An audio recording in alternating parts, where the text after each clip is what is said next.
എൻ്റെ വോയിസ് കേൾക്കുന്നുണ്ടല്ലോ അല്ലേ? നമുക്ക് സ്റ്റാർട്ട് ചെയ്യാം. കേൾക്കാമല്ലോ അല്ലേ? കേൾക്കാം സർ. ഓക്കെ. അപ്പോൾ നമ്മൾ October state national affairs, international affairs, പിന്നെ ബാങ്കിന്റെ കുറച്ച് കാര്യം നോക്കിയിട്ടുണ്ടായിരുന്നു. അത് നമുക്ക് എക്കണോമി, ബിസിനസ്, അങ്ങനത്തെ കുറച്ച് സെക്ഷനുകളുണ്ടല്ലോ. പിന്നെ MOUs, അതുപോലെ പിന്നെ വരുന്നത് കമ്മിറ്റീസ്, സ്പോർട്സ്, ആ സെക്ഷനിലൊക്കെ കാര്യങ്ങൾ നോക്കാം. ഓക്കെ. വേൾഡ് ട്രേഡ് ഓർഗനൈസേഷന്റെ ഹെഡ്ക്വാർട്ടേഴ്സ് എവിടെയാ?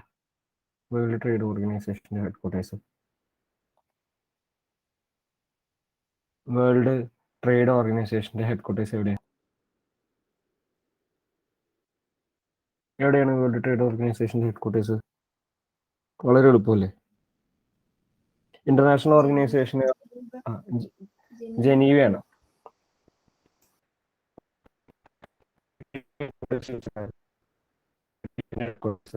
FATFന്റെ ഹെഡ്ക്വാർട്ടേഴ്സ് ചോദിക്കാൻ കാരണം FATF പാകിസ്ഥാനെ ഗ്രേ ലിസ്റ്റിൽ തന്നെ ഉൾപ്പെടുത്തിയിട്ടുണ്ടായിരുന്നു.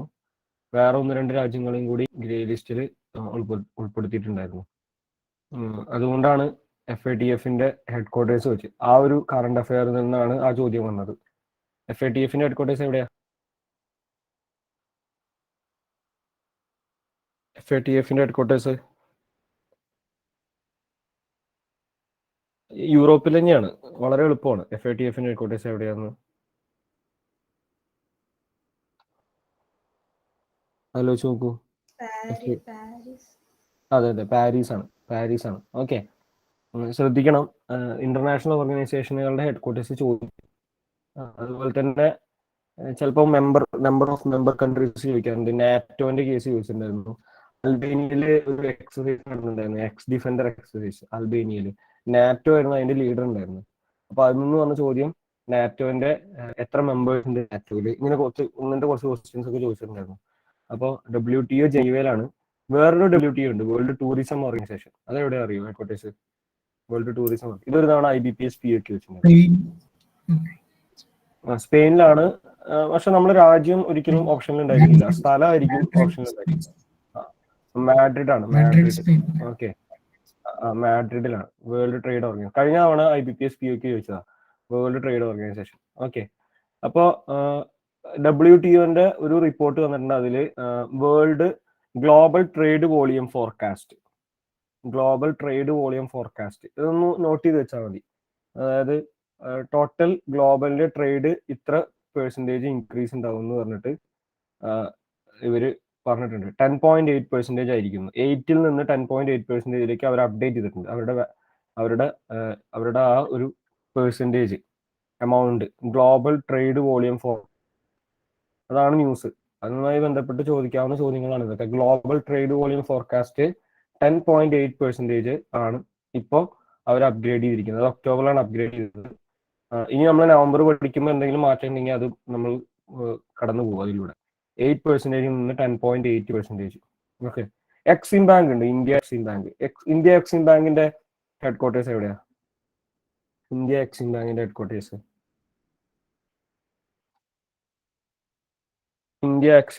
Headquarters export import bank India. എല്ലാ രാജ്യങ്ങൾക്കും എക്സ്പോർട്ട് ഇമ്പോർട്ട് ബാങ്ക് ഉണ്ട്. ഓക്കെ. മിക്കവാറും എല്ലാ രാജ്യങ്ങൾക്കും, വലിയ വലിയ ശക്തികൾക്കൊക്കെ എക്സിം ബാങ്കുകളുണ്ട്. ഇന്ത്യ എക്സിം ബാങ്കിന്റെ ഹെഡ്ക്വാർട്ടേഴ്സ് മുംബൈയിലാണ്. അതിന് വളരെ പ്രധാനപ്പെട്ട ഒരു കാര്യം, ഇന്ത്യ എക്സിം ബാങ്കിന്റെ ഹെഡ് ഡേവിഡ് റസ്കിന. അയാൾ മാറിയത് സെപ്റ്റംബറിലാണ്. പുതിയ ആള് വന്നു. ആളുടെ പേരെന്താ അറിയോ? റീപ്ലേസ് ചെയ്ത ആളുടെ പേരും പഠിക്കണം ഇത്തരം കാര്യങ്ങൾക്കൊക്കെ. പുതിയ എക്സിം ബാങ്കിന്റെ പുതിയ ചീഫ് ആരാണ്? ഒരു ലേഡിയാണ്.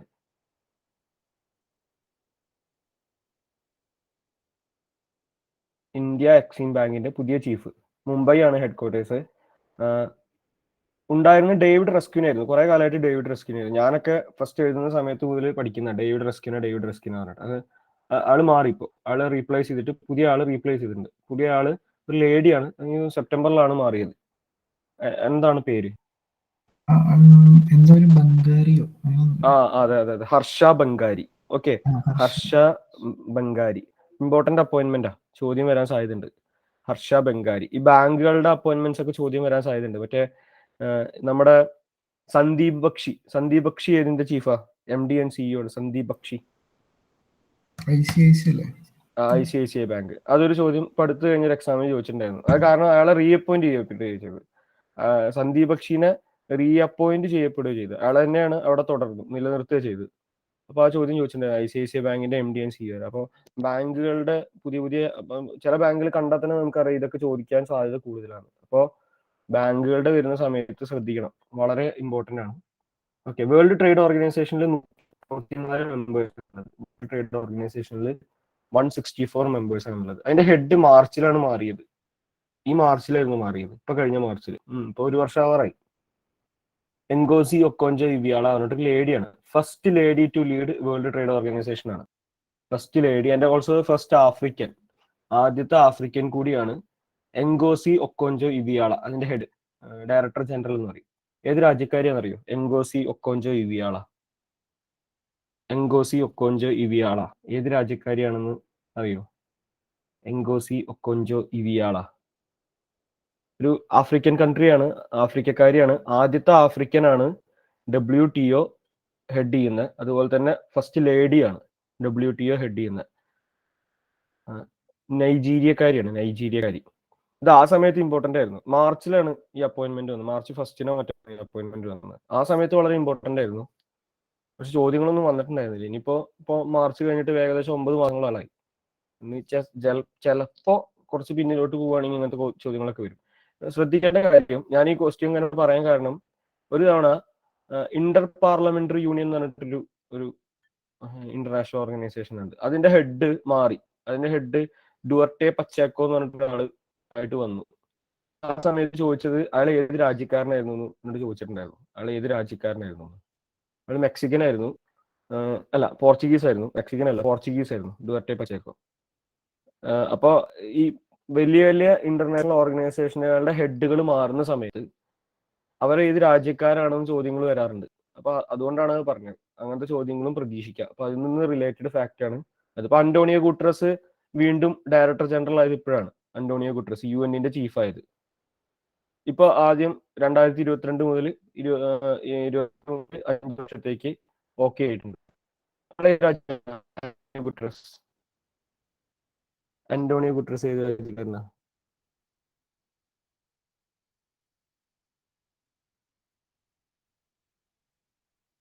അന്റോണിയോ ഗുട്ടറസും യുഎന്നിന്റെ ചീഫാണ്.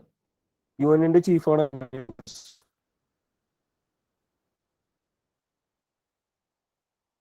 സെക്രട്ടറി ജനറൽ, ഡയറക്ടർ ജനറൽ തന്നെ പറയാം. Secretary general. അയാള് ഏത് രാജ്യക്കാരനാ?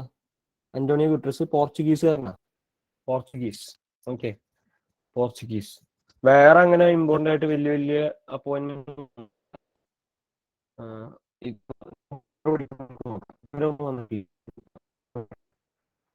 പിന്നെ എക്കണോമി ആൻഡ് ബിസിനസ്സിൽ ഇന്ത്യ GDP എന്ന് പറഞ്ഞാൽ എന്താ? ഫുൾ ഫോം എന്താണ്? ഒരു തവണ ചോദിച്ചിട്ടുണ്ടായിരുന്നു.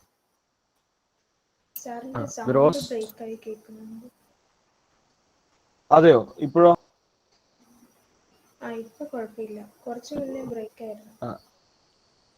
ഓക്കെ.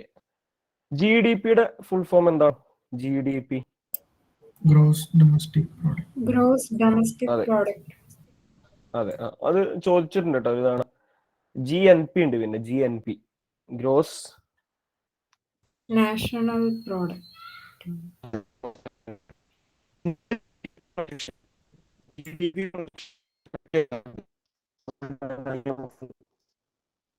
അത്ര ഇമ്പോർട്ടന്റ്. ചിലപ്പോ ചോദിക്കും എത്രയാണ് IMFന്റെ ഇപ്പോഴത്തെ പ്രൊജക്ഷൻ, എത്രയാണ്? അതിങ്ങനെ ഇടയ്ക്കിടയ്ക്ക് മാറിക്കൊണ്ടിരിക്കും. അപ്പൊ നിങ്ങൾക്ക്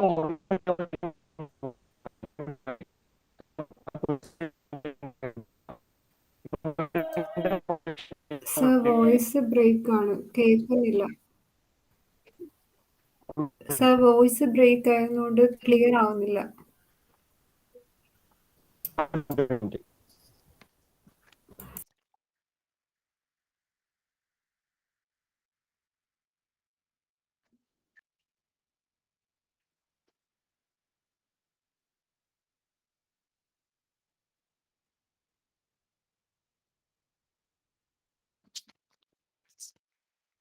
ഇപ്പൊ ക്ലിയർ ആണെന്ന് വിചാരിക്കുന്നു. ഇപ്പൊ ക്ലിയർ ആണോ? കുഴപ്പമില്ല സാർ. അപ്പോ GDP പ്രൊജക്ഷൻ ഇപ്പൊ വേൾഡ് ബാങ്കിന്റെ പ്രൊജക്ഷൻ 8.3% ആണ് ഒക്ടോബറിൽ. പക്ഷെ ഇടയ്ക്കിടയ്ക്ക് മാറും കേട്ടോ, ഇടയ്ക്കിടയ്ക്ക് മാറാറുണ്ട്. അവര് പറയും ഇപ്പൊ ഞങ്ങൾ മാറ്റി എന്ന് പറയും. ഇപ്പൊ ചില സമയത്ത് ചോദിക്കും, ചില സമയത്ത് വളരെ റെയർ ആയിട്ട് ചോദിച്ചു കണ്ടിട്ടുണ്ട്. അങ്ങനെ ഒന്ന് ഓർത്ത് വെച്ചാൽ മതി, പറ്റുമെങ്കിൽ ഒന്ന് ഓർത്തിക്കുക, അല്ലെങ്കിൽ വിട്ടുകളയും. അപ്പൊ IMFന്റെ പ്രൊജക്ഷൻ 9.5%. IMFന്റെ പ്രൊജക്ഷൻ 9.5%. IMFൽ എത്ര കൺട്രീസ് ഉണ്ട്? IMFൽ എത്ര മെമ്പർ കൺട്രീസ് ഉണ്ടെന്ന് അറിയോ? IMFും വേൾഡ് ബാങ്കും ഒരേ സ്ഥലത്താണ് ഹെഡ് ക്വാർട്ടേഴ്സ്. എവിടെയാ? ന്യൂയോർക്ക് അല്ല വാഷിംഗ്ടൺ. Washington DC. ന്യൂയോർക്കിൽ UN-ന്റെ ഹെഡ് ക്വാർട്ടേഴ്സ്. യൂണിസെഫിന്റെ ഹെഡ് ക്വാർട്ടേഴ്സ് ന്യൂയോർക്കിലാണ്, യൂണിസെഫ്. ഓക്കെ. IMFൽ 190 മെമ്പേഴ്സ് ആണുള്ളത്, 190 മെമ്പേഴ്സ് ആണുള്ളത്. ഇന്ത്യയൊക്കെ മെമ്പറാണ്. അതുപോലെ തന്നെ IMFന്റെ കേസ് വരികയാണെങ്കിൽ IMF വാഷിംഗ്ടൺ DC-യിലാണ് ഹെഡ് ക്വാർട്ടേഴ്സ്. IMFന്റെ പ്രൊജക്ഷൻ വന്നിരിക്കുന്നത് 9.5% ആണ്. ഇന്ത്യയുടെ GDP പ്രൊജക്ഷൻ 9.5%. ഇതിങ്ങനെ ഇടയ്ക്കിടയ്ക്ക് പല പല ഇപ്പോൾ ഫിച്ച് റേറ്റിംഗ്സ്, മൂഡീസ് റേറ്റിംഗ്സ് എന്നൊക്കെ ഇവരൊക്കെ പ്രൊജക്ട് ചെയ്യും. അപ്പൊ പറ്റുമെങ്കിൽ ഒന്ന് ഓർത്ത് വയ്ക്കുക. ഓക്കെ. എയർ ഇന്ത്യയിൽ ആരാണ് ബിഡ് അക്യൂർ ചെയ്തത്? എയർ ഇന്ത്യയുടെ ഓണർഷിപ്പ് ബിഡ് ടാറ്റ. എത്ര കോടി രൂപയ്ക്കാണ്? അതൊരു ഇമ്പോർട്ടന്റ് ആണ്. 18,000 crore. ഓക്കെ, 18,000 crore ആണ്. 18,000 crore ഓർത്ത് വയ്ക്കുക. 18,000 crore ആണ് ടാറ്റ സൺസ്. ടാറ്റ സൺസ് ആണ് കേട്ടോ, Tata sons private limited. Tata sons private limited. Okay. അവരുടെ സബ്സിഡിയറിയായ ടൈലൈസ് പ്രൈവറ്റ് ലിമിറ്റഡ് എന്നും പേര് കാണുന്നുണ്ട്. അപ്പൊ അതും കൂടി ഓർത്ത് വയ്ക്കുക. ടാറ്റ സൺസ് പ്രൈവറ്റ് ലിമിറ്റഡ് 18,000 crores-നാണ് ബിഡ് അക്യൂർ ചെയ്തത്. തലേസ് പ്രൈവറ്റ് ലിമിറ്റഡ് എന്നും കാണാനുണ്ട്, ഓർത്ത് വെക്കുക. അപ്പൊ അത് ചോദിക്കാറുണ്ട്. അതൊക്കെ ചോദിക്കാൻ വളരെ ഇമ്പോർട്ടൻ്റ് ആയിട്ടുള്ള കാര്യങ്ങളാണ്, ചോദിക്കാൻ സാധ്യത കൂടുതലാണ്. പിന്നെ ഇമ്പോർട്ടൻ്റ് ആയിട്ട് വരുന്നത്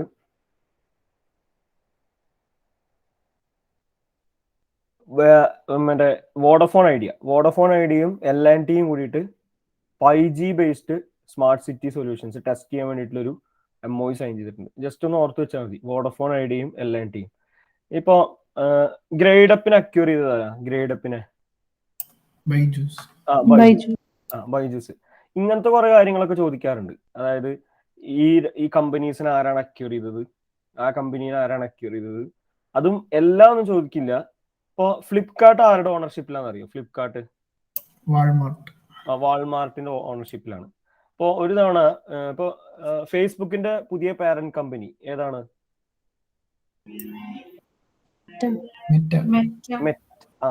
മെറ്റ. അപ്പൊ അത് ചോദിക്കാൻ സാധ്യത കൂടുതലാണ്. അപ്പോ ഗൂഗിളിന്റെ പാരന്റ് കമ്പനി ഏതാണെന്ന് അറിയോ? ഗൂഗിളിന്റെ ആൽഫബറ്റ് ഇൻകോർപ്പറേഷൻ. അതെ, ആൽഫബറ്റ് ഇങ്ക് ആണ്, INC ആൽഫബറ്റ്. ആൽഫബറ്റിന്റെ കേസ് വന്ന സമയത്ത് അന്ന് ഈ ചോദ്യം ചോദിച്ചിട്ടുണ്ടായിരുന്നു. ഗൂഗിള് ഇങ്ങനെ പാരന്റ് കമ്പനി അനൗൺസ് ചെയ്ത സമയത്ത് ചോദിച്ചിട്ടുണ്ടായിരുന്നു.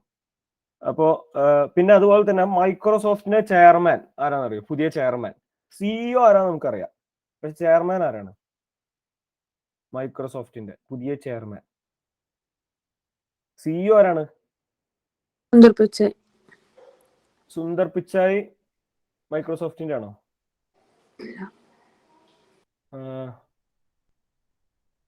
ഏതിന്റെ ആണ് സുന്ദർ പിച്ചായ്? ഗൂഗിളിന്റെ. മൈക്രോസോഫ്റ്റിന്റെ ആരാപ്പോ? അല്ല, ബിൽഗേറ്റ്സ് ആണോ മൈക്രോസോഫ്റ്റിന്റെ? ഇന്ത്യക്കാരൻ തന്നെയാണ്. മൈക്രോസോഫ്റ്റ് ബിൽഗേറ്റ്സ് ഒക്കെ മാറിയിട്ട് കുറെ ആയി. അതെ, സത്യ നാഡല്ലയാണ് ഇപ്പൊ CEO ആണ്, ആൻഡ് ഓൾസോ ദ ചെയർമാനും ആണ്. അറിയും, കാരണം ഇപ്പൊ അടുത്താണ് സെപ്റ്റംബർ അവസാനം, അത് ഒക്ടോബറിലോ നമ്മൾ അപ്പോയിന്റ്മെന്റ് പഠിക്കുമ്പോൾ ഒന്നുകൂടി പറയും. ഞാൻ ജസ്റ്റ് കമ്പനീസിന്റെ കാര്യം വന്നപ്പോ പറഞ്ഞതാ. കാരണം മൈക്രോസോഫ്റ്റിന്റെ ചെയർമാൻ ഇപ്പോഴാണ് മാറിയത്, അതും ഇപ്പോൾ ഇയാൾ തന്നെ ആയിട്ടുണ്ട്. സത്യ നാഡല്ല തന്നെയാണ് ചെയർമാൻ. അത് സിമ്പിൾ ക്വസ്റ്റ്യൻ ആണ്, ചിലപ്പോ നമുക്ക് കൺഫ്യൂഷൻ അടിക്കാവുന്ന ഒരു ക്വസ്റ്റ്യൻ ആണ്. സത്യ നാഡല്ല. മൈക്രോസോഫ്റ്റ് ഏത് രാജ്യം ബേസ്ഡ് കമ്പനിയാണ്? ഏത് രാജ്യമാണ്? US. ഓക്കെ, US ആണ്. ഗൂഗിളും US ആണ്. വാൾമാർട്ട് US ആണ്. വാൾമാർട്ടിന്റെ ഓണർഷിപ്പിലാണ് ഫ്ലിപ്കാർട്ട് ഇരിക്കുന്നത്. ഫ്ലിപ്കാർട്ട് ഇപ്പൊ അടുത്തൊരു ആപ്പ് ലോഞ്ച് ചെയ്തിട്ടുണ്ടായിരുന്നു. ആ ആപ്പ് ആരാ ലോഞ്ച് ചെയ്തത് പറഞ്ഞിട്ടൊരു ചോദ്യം, അല്ല ആ ആപ്പിന്റെ പേര് ചോദിച്ചിട്ടുണ്ടായിരുന്നു. അത് ഏതൊരു എക്സാമിന്, ഇപ്പൊ അടുത്ത് കഴിഞ്ഞൊരു എക്സാമിന് ചോദിച്ചതാ. ഏതാണ് ആ ആപ്പ്? ഷോപ്സി അത്. അതെ അതെ, ഷോപ്സി.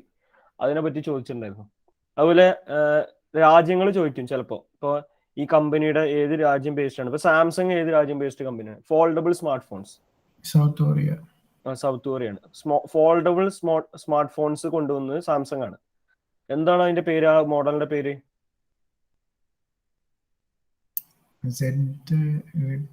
അതെ, Galaxy Z series.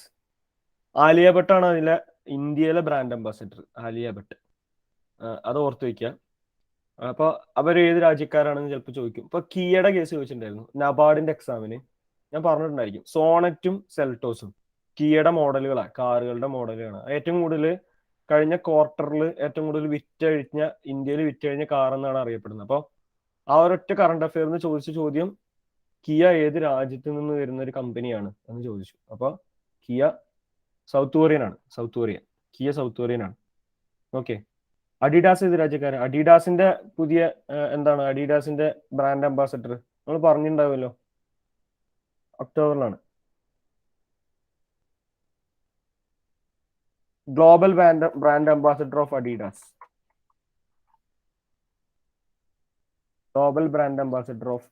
Deepika Padukone ആണോ? അതെ, ദീപിക പദുക്കോൺ ആണ്. ഓക്കെ, ഈ ഒക്ടോബറിലാണ് അവര് സെലക്ട് ചെയ്തത്. ദീപിക പദുക്കോൺ. അഡിഡാസ് ഒരു ജർമ്മൻ കമ്പനിയാണ്. കെ എൽ രാഹുൽ ഏതിന്റെ ആയിരുന്നു? ഏതിന്റെ ബ്രാൻഡ് അംബാസഡറാ? അതും ഒക്ടോബറിലാണ്. കെ എൽ രാഹുൽ ഏതിന്റെ ബ്രാൻഡ് അംബാസഡർ ആണ്?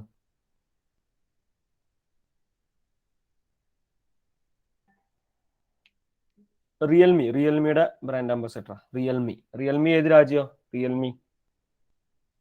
റിയൽമിയുടെ ബ്രാൻഡ് അംബാസഡർ ആണ് കെ എൽ രാഹുൽ. റിയൽമി ഏത് രാജ്യമാണ്? ഒന്ന് ആലോചിച്ച് നോക്കൂ, വളരെ എളുപ്പമാണ്. സ്മാർട്ട് ഫോൺ കമ്പനിയാണ്. അതെ, ചൈന. Okay, China.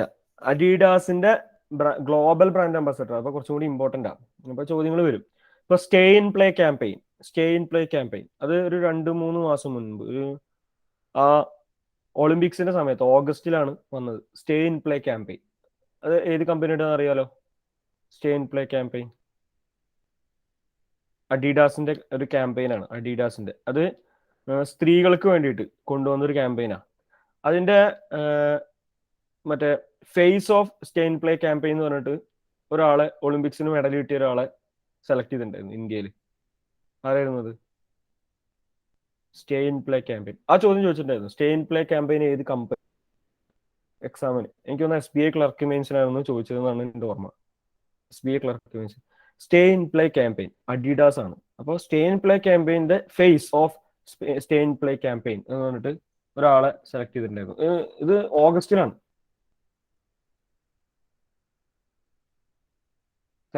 ഓഗസ്റ്റിലല്ല, വളരെ അടുത്ത സെപ്റ്റംബറിലാണ്. മീരാബായ് ചാനുവിനെയാണ് എന്താണ് Adidas face of stay in play campaign എന്ന് പറഞ്ഞിട്ട് സെലക്ട് ചെയ്തത്. Face of stay in play campaign സ്ത്രീകൾക്ക് വേണ്ടിയിട്ട്, സ്പോർട്സിൽ പങ്കെടുക്കുന്ന സ്ത്രീകൾക്ക് വേണ്ടിയിട്ടുള്ള ഒരു ക്യാമ്പയിനാണ് അഡീഡാസിന്റെ. മീരാബായ് ചാനു എന്ത് ഇവന്റ് ആണ്? മീരാബായ് ചാനു എന്ത് ഇവന്റ് ആണ്? വെയ്റ്റ് ലിഫ്റ്റിംഗ് ആണ്. അപ്പോൾ മീരാബായ് ചാനുവിന് എന്ത് മെഡലാണ് കിട്ടിയത്? ജൂലൈ ആൻഡ് ഓഗസ്റ്റ് ആ സമയത്താണ് മീരാബായ് ചാനുവിന് സിൽവർ മെഡലാണ് കിട്ടിയത്. ആദ്യമായിട്ട് ഇന്ത്യക്ക് ഈ ഒളിമ്പിക്സിന് മെഡൽ കിട്ടിയത്, ഓർത്ത് വയ്ക്കുക. അപ്പോൾ ഇന്ത്യയിലെ ആദ്യത്തെ സ്കിൽ ഇമ്പാക്ട് ബോണ്ട് ആരാണ് ലോഞ്ച് ചെയ്തത്? ഇന്ത്യയിലെ ആദ്യത്തെ സ്കിൽ ഇമ്പാക്ട് ബോണ്ട് അതൊന്നുമില്ല സംഭവം. അത് പെൺകുട്ടികളെയും സ്ത്രീകളെയും വൊക്കേഷണൽ ട്രെയിനിങ്ങും സ്കില്ലുകളൊക്കെ ഓരോ പല സ്കില്ലുകൾ, ഇപ്പോൾ retail skill, health care skill, apparel skill, പല പല കാര്യങ്ങൾ സ്കില്ലുകൾ പഠിപ്പിക്കുക. എന്നിട്ട് അവരെ എംപ്ലോയ്മെന്റിന് എന്താണ് സജ്ജരാക്കുക. അങ്ങനത്തെ ഒരു പ്രോഗ്രാമാണ് സ്കിൽ ഇമ്പാക്ട് ബോണ്ട് എന്ന് പറയും. അത് ബോണ്ട് ഇന്ത്യയിൽ ആദ്യമായിട്ട് ലോഞ്ച് ചെയ്ത് NSDC ആണ്. NSDC ഫുൾ ഫോം എന്താണ്? National skill development. അതെ, national skill development corporation. India's first skill impact bond NSDC ആണ് ലോഞ്ച് ചെയ്തത്. NSDC 2008 രൂപീകരിച്ചത്. NSDC 2008 രൂപീകരിച്ചത്. India's first skill impact bond NSDC, ഓർത്ത് വയ്ക്കുക. Okay, NSDC national skill development corporation. Okay, ഓർത്ത് വയ്ക്കുക. ജിയോസ്പോക്ക് എന്ന് പറഞ്ഞിട്ടൊരു കമ്പനീനെ അക്വയർ ചെയ്തിട്ടുണ്ട്. ഓല ജിയോസ്പോക്ക് എന്ന കമ്പനീനെ അക്വയർ ചെയ്തിട്ടുണ്ട്. അതൊന്ന് ഓർത്ത് വെച്ചാൽ മതി. ജിയോസ്പോക്ക് എന്ന കമ്പനീനെ ഓല അക്വയർ ചെയ്തിട്ടുണ്ട്. ഇപ്പൊ ചോദ്യം വരുമായിരിക്കും, ഇങ്ങനെയായിരിക്കും. ജിയോസ്പോക്ക് എന്ന് പറഞ്ഞു കഴിഞ്ഞാൽ ഒരു ജിയോ സ്പേഷ്യൽ സർവീസ് പ്രൊവൈഡർ ആണ്. ഓക്കെ, ഒരു മൊബിലിറ്റിക്കൊക്കെ വേണ്ടിയിട്ട് സഹായിക്കുന്ന, അവർക്ക് ഈ മറ്റേ ഇതൊക്കെ ഉണ്ടല്ലോ, മറ്റേ GPS-ന്റെ കാര്യങ്ങൾക്ക് വേണ്ടിയിട്ട് സഹായിക്കുന്ന ഒരു കമ്പനിയാണ് ജിയോസ്പോക്ക്. അതിൽ ഫോക്കസ് ചെയ്യുന്ന ഒരു കമ്പനിയാണ്. ആ കമ്പനീനെ അക്വയർ ചെയ്തത് ആരാണെന്ന് ചോദിക്കും. ഓലയാണ്. ഓലയുടെ ഇന്ത്യയിലെ world's largest motorcycle two wheeler factory എവിടെയാണ്? ഓലയുടെയാണ്. തമിഴ്നാടിലാണ്. കൃഷ്ണഗിരി അല്ലേ? കൃഷ്ണഗിരി ആണെന്നാണ് എൻ്റെ ഓർമ്മ, അല്ലേ? വേൾഡ്സ് ലാർജസ്റ്റ് 2-വീലർ ഫാക്ടറി ഓലയാണ്. കൃഷ്ണഗിരി. ഓല ഏത്? അതെ, കൃഷ്ണഗിരിയിലാണ്. എവിടെയാണ് ഓലയുടെ ഹെഡ് ക്വാർട്ടേഴ്സ്? ഓല ഏത് സിറ്റി ബേസ്ഡ് ആണ്? ഞാനത് ചോദിക്കാൻ കാരണം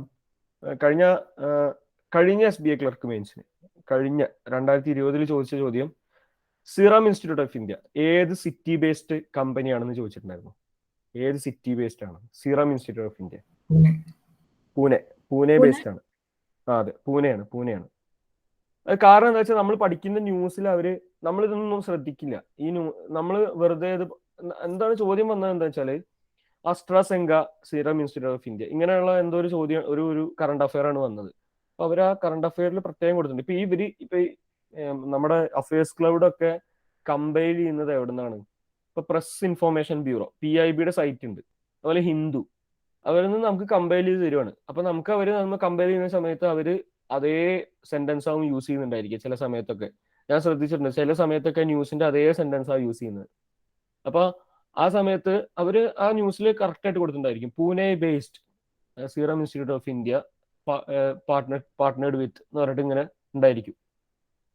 അപ്പോൾ നമ്മളത് ശ്രദ്ധിക്കില്ല. അപ്പൊ അതിന്ന് വരുന്ന ചോദ്യമാണ് എവിടെ നിന്നാണ്, ഏത് സിറ്റി ബേസ്ഡ് ആണ്. അപ്പോൾ ഓല ബാംഗ്ലൂരാണ്. ഓല ഒരു ബാംഗ്ലൂരാണ്. ഓക്കെ, ഓല ബാംഗ്ലൂരാണ്, ഓർത്ത് വെക്കുക. അപ്പൊ ജിയോസ്പോക്ക് എന്ന് പറയുന്ന കമ്പനീനെ ഓലയാണ് അക്വയർ ചെയ്തത്. ഓക്കെ, ഓർത്ത് വെക്കുക, ഓല അക്വയർ ചെയ്തു. പിന്നെ ഇമ്പോർട്ടൻ്റ് ആയിട്ടുള്ള ഇന്ത്യയിലെ 5th മോസ്റ്റ് വാല്യൂഡ് കമ്പനി ആയിട്ട് ഇപ്പൊ ഒരു പുതിയ കമ്പനി വന്നിട്ടുണ്ട്. ഹിന്ദുസ്ഥാൻ. പറയൂ. ICICI bank. Okay, 5th most valued company എന്ന് പറയുന്നത് ICICI ബാങ്ക് ആണ്. ബാങ്കില് മോസ്റ്റ് വാല്യൂഡ് ബാങ്ക് ഏതാ അറിയോ? ബാങ്കുകളിൽ HDFC അല്ലേ? അതെ, HDFC ആണ്. Okay, India's largest bank HDFC ആണ്. പ്രൈവറ്റ് സെക്ടറും പബ്ലിക് സെക്ടറും ഒക്കെ എടുക്കുവാണെങ്കിൽ ICICI ബാങ്ക് ആണ് most valued, 5th most valued company. ഏത് കമ്പനിയാണ് ഫസ്റ്റ് നിൽക്കുന്നത്? റിലയൻസ് ആണ്. ഓക്കെ, റിലയൻസ് ആണ്. ഇത് സെപ്റ്റംബറിലെ ക്വാർട്ടർ റിസൾട്ട് ആണ്. ഓക്കെ, അതായത് ഫിനാൻഷ്യൽ ഇയറിന്റെ സെപ്റ്റംബറിൽ കഴിഞ്ഞ ക്വാർട്ടറിന്റെ റിസൾട്ട് ആണ്. ഇത് മാറാനും മാറാതിരിക്കാനും സാധ്യതയുണ്ട്. ഓക്കെ, ഓർത്ത് വെച്ചാൽ മതി. ഓർത്ത് വെക്കുക. App scale academy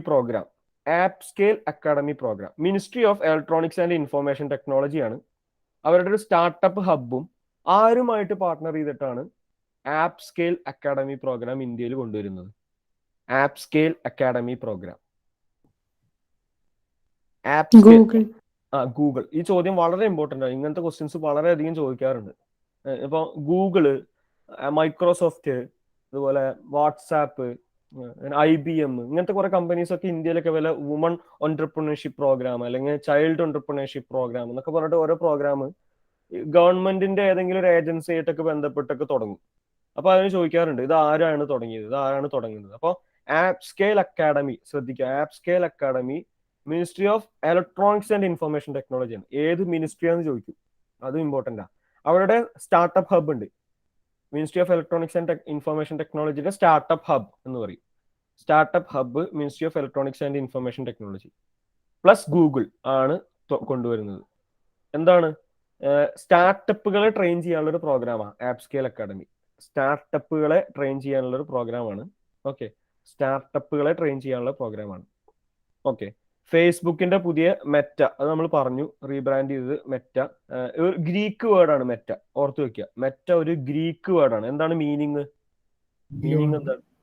beyond. അതും ഓർത്ത് വെക്കുക, അതും ഇമ്പോർട്ടൻ്റാ. ഓക്കെ, മെറ്റ എന്ന് പറഞ്ഞ ഒരു ഗ്രീക്ക് വേർഡാണ്.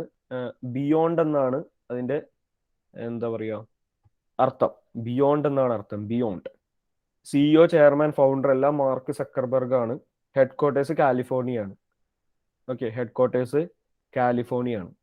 ഇതൊക്കെയാണ് എക്കണോമി ആൻഡ് ബിസിനസ്സിൽ വരുന്ന കുറച്ച് കാര്യങ്ങൾ. ഓക്കെ, ഇനി നമുക്ക് കുറച്ച് എന്തെങ്കിലും MOUs ഇമ്പോർട്ടൻ്റ് ആയിട്ട് വരുന്ന MOUsകൾ നോക്കി പോവാം. അപ്പോൾ കമ്പനീസിന്റെ കാര്യം വളരെ ഇമ്പോർട്ടൻ്റ്. കമ്പനീസിന്റെ ചോദ്യങ്ങൾ വരാറുണ്ട്. ഓല ഏത് സിറ്റി ബേസ്ഡ് ആണ്, അങ്ങനെയൊക്കെ വരും. ബാംഗ്ലൂർ ബേസ്ഡ് ഓല ആണ് started world's largest 2-wheeler factory in Tamil Nadu. അങ്ങനെ എന്തെങ്കിലും ന്യൂസ് ആണെങ്കിൽ ബാംഗ്ലൂർ ബേസ്ഡ് ആണോ എന്ന് ചോദിക്കും. ഇപ്പൊ ജിയോസ്പാക്ക്, ആരാ ജിയോസ്പാക്ക് അക്യൂർ ചെയ്തത്? ഓലയാണ് അക്യൂർ ചെയ്തത്. 5th most valued company in India ICICI bank ആണ്. ഫസ്റ്റ് റിലയൻസ് ഇൻഡസ്ട്രീസ് ലിമിറ്റഡ് ആണ്. അതിന്റെ ചെയർമാൻ ആരാ? റിലയൻസിന്റെ ചെയർമാൻ ആരാണ്? RIL അംബാനി, മുകേഷ് അംബാനിയാണ്. ഓക്കെ, Reliance industries limited. HDFC bank ആണ് ബാങ്കുകളിൽ ഏറ്റവും മോസ്റ്റ് വാല്യൂഡ് ബാങ്ക്. ഒക്കെ ഓർത്ത് വെക്കുക.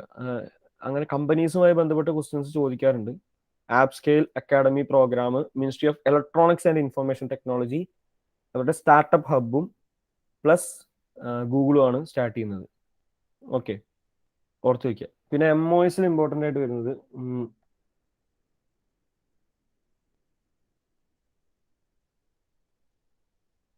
Solar module plant. ഒരു സോളാർ മൊഡ്യൂൾ പ്ലാന്റ് വരുന്നുണ്ട് കർണാടകയിൽ. ഇതൊന്നും അത്ര വലിയ ഇമ്പോർട്ടൻ്റ് ആയിട്ടുള്ള MOUs ഒന്നും കാണുന്നില്ല അതിൽ ഒക്ടോബറിൽ സംഭവിച്ചതിൽ. അപ്പോൾ സോളാർ മൊഡ്യൂൾ ഫ്രഞ്ച് കമ്പനിയായിട്ട് NTPC national thermal power corporation limited, ഒരു ഫ്രഞ്ച് കമ്പനിയായിട്ട് ഒരു ചെറിയൊരു MOU സൈൻ ചെയ്തിട്ടുണ്ട്.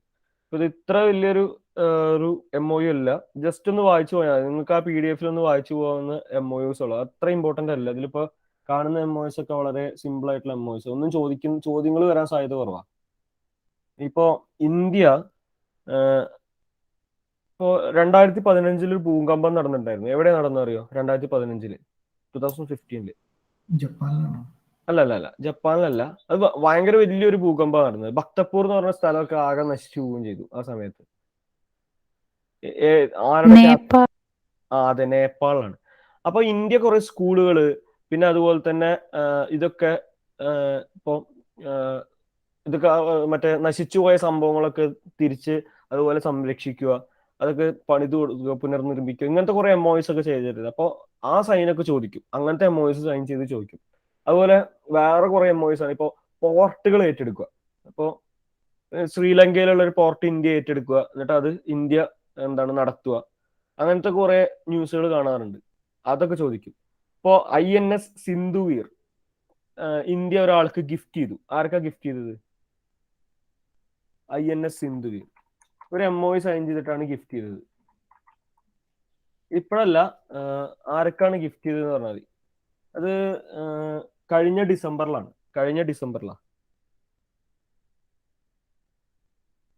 മ്യാൻമാറിനാണ് ഗിഫ്റ്റ് ചെയ്തത്, മ്യാൻമാറിന്. അപ്പൊ അവിടെ ഒരു MOU സൈൻ ചെയ്തിട്ടുണ്ടായിരുന്നു, ഇന്ത്യൻ നേവിയും മ്യാൻമാറിന്റെ നേവിയും തമ്മിൽ. അപ്പൊ അങ്ങനത്തെ ക്വസ്റ്റ്യൻസ് ഒക്കെ ചോദിക്കും, അവര് എന്ത് തമ്മിലാണ് MOU സൈൻ ചെയ്തത്. പിന്നെ ചില MOUs കണ്ടാൽ നമുക്കറിയാം വളരെ ഇമ്പോർട്ടന്റ് ആണ്. അങ്ങനെയാണെങ്കിൽ മാത്രമേ ചോദിക്കുള്ളൂ. ഓക്കെ, പിന്നെ India renewable energy development agency limited, ആ കമ്പനിയെ കുറിച്ച് ആലോചിക്കുക. കാരണം ഇവരൊരു MOU സൈൻ ചെയ്തിട്ടുണ്ട്. അത് MOU അത്ര ഇമ്പോർട്ടന്റ് അല്ല, പക്ഷെ IREDA എന്ന് പറയും, IREDA, Indian renewable energy development agency limited, ന്യൂഡൽഹിയാണ് headquarters. Indian renewable energy development agency limited, renewable energy ഡെവലപ്മെന്റുമായി ബന്ധപ്പെട്ടുള്ള ഇന്ത്യൻ ഗവൺമെന്റ് ഏജൻസിയാണ് Indian renewable energy development agency limited. ഇപ്പോ India self reliant in energy production എന്ന് പറഞ്ഞിട്ട് Narendra Modi പ്രഖ്യാപിച്ചിട്ടുണ്ടായിരുന്നു August 15. ഏത് വർഷത്തോട് കൂടിയിട്ട് അറിയോ? സെൽഫ് 2047. അതെ, 2047 അന്ന് തന്നെയാണ് ഗട്ടി ശക്തി സ്കീം ലോഞ്ച് ചെയ്തത് അല്ലെ? Gati Shakti scheme, national plan for master plan for infrastructure development. എത്ര രൂപയുടെ സ്കീമാണ് ഗട്ടി ശക്തി സ്കീം? 100 lakh. അതെ, 100 lakh crore. PM Gatti Shakti scheme 100 lakh crore. Okay, ഇങ്ങനത്തെ കാര്യങ്ങളൊക്കെ ഒന്ന് ഓർത്ത് വയ്ക്കുക അല്ലെ. MOEസിൽ ഇപ്പോൾ ഇതിൽ കാര്യമായിട്ട് MOEs ഒന്നും വരുന്നില്ല. ഞാൻ എന്തെങ്കിലും ഉണ്ടെങ്കിൽ പറയാം. ടെക്സ്റ്റൈൽ മിനിസ്ട്രി ജർമ്മനി ആയിട്ട് ഒരു MOE സൈൻ ചെയ്തു. നിങ്ങൾ ആ MOEs ഒന്ന് വെറുതെ വായിച്ചു പോയാൽ മതി. ഓക്കെ, പിന്നെ ഇന്ത്യയും ക്രൊയേഷ്യയും തമ്മിൽ okay cross border train service, ഇത് വളരെ ഇമ്പോർട്ടൻ്റ് ആണ്. ഒരു MOE സൈൻ ചെയ്തിട്ടുണ്ട്, cross border train service. $3.15 billion. ആരുമായിട്ടാണ് ഇന്ത്യയും ഏത് രാജ്യം കൂടിയാണ് ക്രോസ് ബോർഡർ ട്രെയിൻ സർവീസിന് വേണ്ടിയിട്ട്? ജയനഗർ കുർത്ത റെയിൽവേ ലൈൻ, അതാണ് ഇതിന്റെ പേര്, ജയനഗർ കുർത്ത റെയിൽവേ. നേപ്പാളാണ്, നേപ്പാൾ. അത് ഇപ്പൊ അടുത്ത് ഒരു സംഭവം ലോഞ്ച് ചെയ്തിട്ടുണ്ടായിരുന്നു അല്ലെ? ജയനഗർ കുർത്ത, അത് തന്നെയാ തോന്നുന്നുണ്ട് ഇപ്പൊ അടുത്ത്, എനിക്ക് അതിന്റെ ഓർമ്മ ശരിയാണെങ്കിൽ അതാണ് ഇപ്പൊ അടുത്ത് ലോഞ്ച് ചെയ്തതാണ്. ജയനഗർ കുർത്ത റെയിൽവേ ലൈൻ എന്ന് പറഞ്ഞിട്ട് ഇപ്പോ ഇന്ത്യ നേപ്പാളാണ്, ക്രോസ് ബോർഡർ ട്രെയിൻ സർവീസിന് ഇന്ത്യ നേപ്പാളാണ്. അപ്പൊ മൈത്രി സേതു ബ്രിഡ്ജ് എവിടെ, ഏതൊക്കെ രാജ്യങ്ങൾ തമ്മിലാവുന്നത്? മൈത്രി സേതു ബ്രിഡ്ജ് ബംഗ്ലാദേശ് അല്ലേ? അതെ, ബംഗ്ലാദേശാണ്, ബംഗ്ലാദേശ്. ഓക്കെ, ഏത് നദിയുടെ കുറുകെയാണ് വന്നത് അറിയോ മൈത്രി സേതു ബ്രിഡ്ജ്? ഏത് നദിയുടെ പേര്? മൈത്രി സേതു ബ്രിഡ്ജ് നദിയുടെ പേര്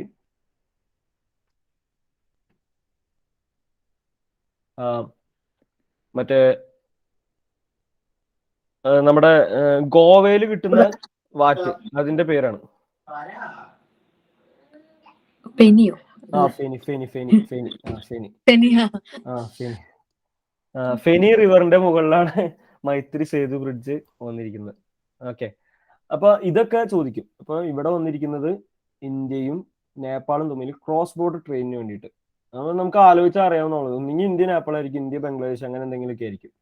ഓക്കെ, പിന്നെ ഇതിൽ കാര്യമായിട്ട് വരുന്ന ഒരു MOE ഒന്നുമില്ല, നമുക്ക് മുന്നോട്ട് പോവാം. റിയൽ എസ്റ്റേറ്റ് ഡെവലപ്മെന്റിന് ജമ്മു ആൻഡ് കാശ്മീർ അഡ്മിനിസ്ട്രേഷൻ ആരുമായിട്ടാണ് MOE സൈൻ ചെയ്തിരിക്കുന്നത്? ഇത് ഇമ്പോർട്ടൻ്റാ. റിയൽ എസ്റ്റേറ്റ് ഡെവലപ്മെന്റിന് പല ഡെവലപ്മെന്റ് പ്രോജക്ട്സിന് വേണ്ടിയിട്ട് ജമ്മു ആൻഡ് കാശ്മീർ ഗവൺമെന്റ് ആരുമായിട്ടാണ്? അത് വലിയൊരു സംഭവമായിട്ട്, വലിയൊരു വേറൊരു ഗവൺമെന്റ് ആയിട്ടാണ് ഇത് അവർ MOE സൈൻ ചെയ്തിരിക്കുന്നത് റിയൽ എസ്റ്റേറ്റ് ഡെവലപ്മെന്റിന് വേണ്ടിയിട്ട്. മൊത്തത്തിലുള്ള ദുബായ്. അതെ, ദുബായ്, ഗവൺമെന്റ് ഓഫ് ദുബായുമായിട്ടാണ്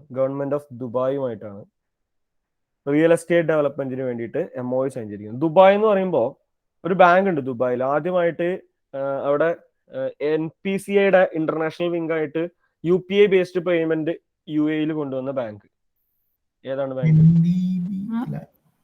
അല്ല, മർഷറക്. അതെ, മഷ്റഖ് ബാങ്ക്. അതെ, മഷ്റഖ് ബാങ്ക്. നബാർഡിന്റെ എക്സാമിന് ചോദ്യം ചോദിച്ചിട്ടുണ്ടായിരുന്നു. നബാർഡിന്റെ എക്സാമിന് UAE കൊണ്ടുവന്നത് മഷ്റഖ് ബാങ്ക് ഏത് സിറ്റിയിലാണെന്നോ അങ്ങനെ എന്തോന്ന് ചോദ്യം വന്നത്. മഷ്റഖ് ബാങ്ക്. അതുപോലെ UPI ബേസ്ഡ് QR ഡിപ്ലോയ്മെന്റ് ഇന്ത്യയിൽ പുറത്ത് ആദ്യമായിട്ട് NPCI കൊണ്ടുവന്ന് വേറൊരു രാജ്യത്താണ്. അത് ഏത് രാജ്യം അറിയോ? QR wise payment. അതെ, ഭൂട്ടാനാണ്, ഭൂട്ടാൻ.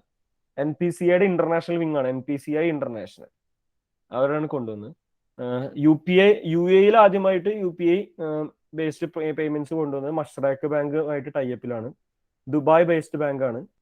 ഇന്ത്യയുടെ പുറത്ത് ആദ്യമായിട്ട് ഒരു രാജ്യത്തിൽ QR based UPI platform use ചെയ്യുന്നത് ക്വിക്ക് റെസ്പോൺസ് ആണ് QRന്റെ ഫുൾ ഫോം. അതൊക്കെ ഓർത്ത് വെക്കോട്ടെ, അതൊക്കെ ചോദ്യങ്ങൾ വരും ചിലപ്പോൾ. ക്വിക്ക് റെസ്പോൺസ് എന്നാണ് അതിന്റെ ഫുൾ ഫോം. എന്താണ് QRന്റെ ഫുൾ ഫോം? അങ്ങനെയൊക്കെ ചോദ്യം വരും. ഇപ്പോൾ ഫാസ്റ്റ് ടാഗ് കൊണ്ടുവന്ന സമയത്ത് വന്ന ചോദ്യം, ഫാസ്റ്റ് ടാഗ് ഏത് ടെക്നോളജി ബേസ്ഡ് ആയിരുന്നു? IBPS POK മറ്റോ ചോദ്യം ഉണ്ടായിരുന്നു.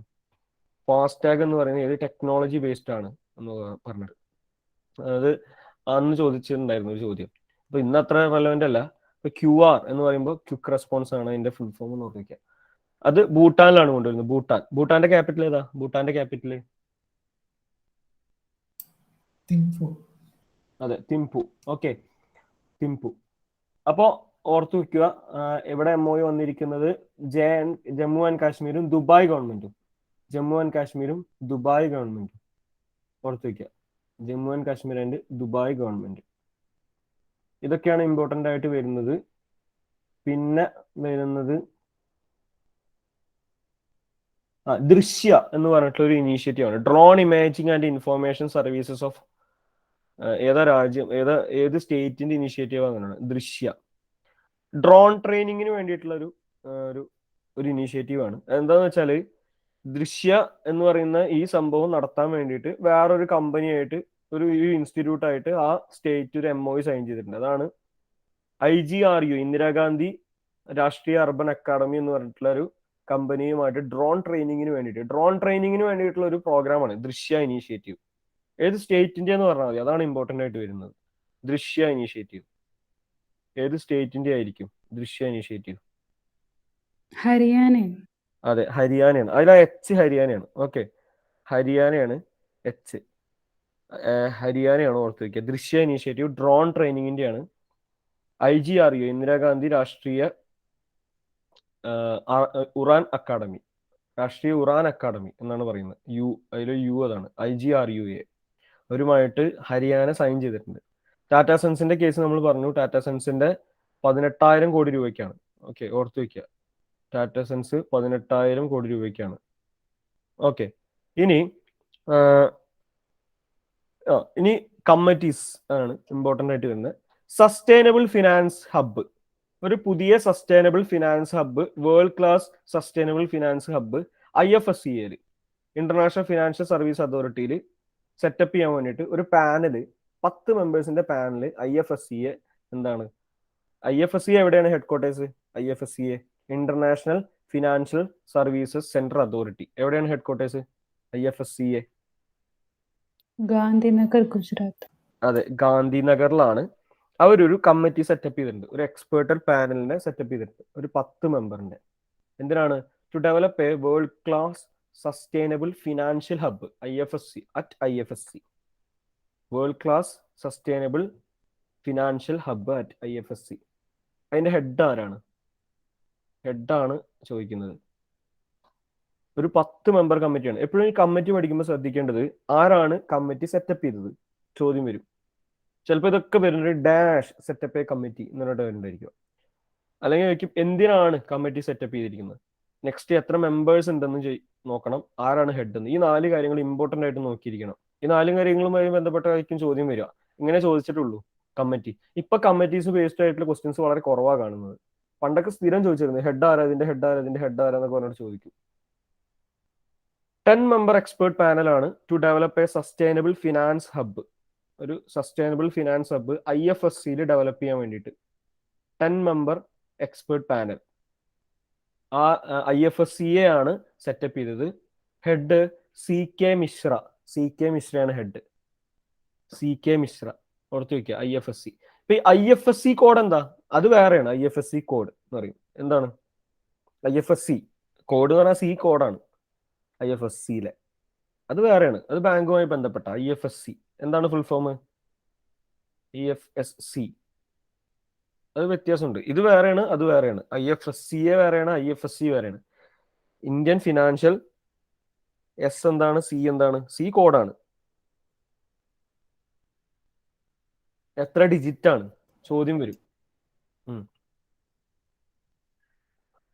Indian financial system code. Okay, എത്ര ഡിജിറ്റ് ആണ്?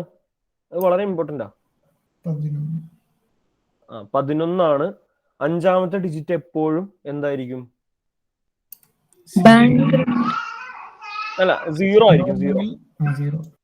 0 ആയിരിക്കും. ഏത് ബാങ്കിന്റെ IFSC കോഡ് എടുത്താലും 5ാമത്തെ ഡിജിറ്റ് 0 ആയിരിക്കും. ആദ്യത്തെ 4 ഡിജിറ്റിലായിരിക്കും ഏത് ബാങ്കാന്ന് അറിയപ്പെടുന്നത്. ഏത് ബാങ്കാന്ന് മനസ്സിലാവുക അങ്ങനെയാണ്. ആദ്യത്തെ 4 ഡിജിറ്റില്ല. പിന്നെ 5ാമത്തെ എപ്പോഴും 0 ആയിരിക്കും. അത് മാറ്റമില്ല. ഇപ്പൊ ഇതിന് മുൻപുള്ള ഒരു എക്സാമിന് MICR കോഡിന്റെ കേസ് ചോദിച്ചിട്ടായിരുന്നു. എത്ര ഡിജിറ്റ്സ് ആണ് MICR കോഡിന്? MICRന്റെ ഫുൾ ഫോം എന്താ? Magnetic ink character resonance. Resonance അല്ല. എന്താണ്? വേറെയാണ്. recognition, അതെ, റെക്കഗ്നിഷൻ. ഇപ്പൊ ഇവര് ഇങ്ങനെ ഇപ്പൊ ഈ ബാങ്ക് എക്സാമിനുകൾക്ക് ചോദിക്കുന്ന ഫുൾ ഫോം ചോദിക്കുന്ന ഒരു ട്രെൻഡ് ഉണ്ട്. അവർ ചോദിക്കുന്നത് എങ്ങനെയാന്ന് വെച്ചാല്, ഇപ്പൊ ഞാൻ പറഞ്ഞു Indian renewable energy development authority, IREDA എന്ന് പറഞ്ഞില്ലേ, അതിൽ ഡി എന്താണ്, എന്താണ്, അങ്ങനെയൊക്കെ ചോദിക്കുക. മനസ്സിലായില്ലേ? അല്ലാതെ ഫുൾ ഫോം ചോദിക്കില്ല. അതായത് ഫുൾ ആയിട്ട് എന്താ വരുന്നതെന്ന് ചോദിക്കില്ല. ഇതില് എന്താണ്? ഇപ്പൊ പുതിയൊരു സ്കീം ലോഞ്ച് ചെയ്യാണ്, സ്വാമിത്വ സ്കീം. ഇപ്പൊ അടുത്ത് ലോഞ്ച് ചെയ്തൊരു സ്കീമാണ്, ഏപ്രിലോ മറ്റാണ് ലോഞ്ച് ചെയ്തത്. എന്തുമായി ബന്ധപ്പെട്ടാണ് സ്വാമിത്വ സ്കീം? ഈ എനിക്ക് തോന്നുന്നു ഏപ്രിലാണ് എൻ്റെ ഓർമ്മ. അതെ, April 28 ലോഞ്ച് ചെയ്തത്. അതിൽ എന്താണ് ടി എന്താണ്, അല്ലെങ്കിൽ വി എന്താണ്, അങ്ങനെയൊക്കെ ചോദിക്കുക. ഇതിൽ ഫസ്റ്റ് വി എന്താണ്? SVAMITVA എന്നാണ് അതിന്റെ full form, short form. SVAMITVA. National panchayat Raj ഡേയുടെ അന്നാണ് അത് ലോഞ്ച് ചെയ്തത്. ഓക്കെ, നാഷണൽ പഞ്ചായത്ത് രാജ് ഡേയുടെ അന്നാണ് അത് ലോഞ്ച് ചെയ്തത്. ഇപ്പൊ UPSCയുടെ ഒരു സൈറ്റിലാണ് ഞാൻ നോക്കുന്നത് ഇപ്പോൾ. Okay, rural development and panchayat Raj ആണ് അത് ലോഞ്ച് ചെയ്തത് April 24. സ്വാമിത്വ എന്താണ് ആ സ്കീം? അല്ലെ എന്താണ്, ടി എന്താണ് എന്നൊക്കെ ചോദിക്കും. അങ്ങനെ ചോദ്യം വരിക. അപ്പൊ അടുത്തൊന്ന് അങ്ങനത്തെ ഒരു ചോദ്യം ഉണ്ടായിരുന്നു. അപ്പൊ അതുപോലെ ഇവർ ചോദിക്കും ഈ IFSCയിൽ അല്ലെങ്കിൽ MICRൽ എന്താണെന്ന് ചോദിക്കും. അപ്പൊ റെക്കഗ്നീഷൻ ആണ്. സ്വാമിത്ര കേസ് പറയുകയാണെങ്കിൽ survey of villages and mapping with improvised technology in village areas എന്നാണ് full form. Survey of villages. ഇത് വില്ലേജ് സർവേക്ക് വേണ്ടിയിട്ടുള്ള ഒരു പ്രോഗ്രാമാണ്, സർവേ ചെയ്യാനുള്ള ഒരു പ്രോഗ്രാമാണ്. Okay, survey of villages and mapping with improvised technology in village areas. Survey of villages and mapping with improvised technology in village areas. Swamitva സ്കീമും ഇതുപോലെ തന്നെ വേറെ സ്കീമാണ് സ്വാനിധി. ഇത് തമ്മിൽ മാറാറുണ്ട്. ഇപ്പൊ ചോദ്യം വരിക, ഇപ്പൊ പുതിയൊരു സ്കീമൊക്കെ ലോഞ്ച് ചെയ്യുന്ന സമയത്ത് ചോദ്യം ഇങ്ങനെ വരും കേട്ടോ, ഇത് എന്ത് ഫീൽഡുമായി റിലേറ്റ് ചെയ്തിട്ടുള്ള സ്കീമാണ്? അപ്പൊ സ്വാമിത്വ സ്കീം എന്താണ്? സർവേ, വില്ലേജ് സർവേ സ്കീമാണ്. ഓക്കെ, അപ്പൊ സ്വാനിധി സ്കീം ഉണ്ട്, അത് വേറെ. അത് ഏത് ഫീൽഡുമായി ബന്ധപ്പെട്ട? സ്വാനിധി സ്കീം ഏതാണ്? അങ്ങനെയൊക്കെ ക്വസ്റ്റ്യൻ വരും, ഏത് ഫീൽഡുമായി ബന്ധപ്പെട്ട സ്കീമാണ്. അപ്പോൾ ഫസൽ ബീമ യോജന, PM ഫസൽ ബീമ യോജന, അതിന്റെ പുതിയ സിഇഒനെ ഇപ്പോഴടുത്താണ് സെലക്ട് ചെയ്തത്. അപ്പൊ അതിന് വരാൻ ചോദ്യം, ഫസൽ ബീമ യോജന എന്ത് സ്കീമാണ്, എന്തുമായി ബന്ധപ്പെട്ട സ്കീമാണ്? അങ്ങനെയൊക്കെ ചോദ്യം വരും. അവർ പലതരത്തിൽ ചോദിക്കും. സ്വാനിധി സ്കീം ഏതാ? ഒന്ന് ആലോചിച്ച് നോക്കൂ. Svanidhi scheme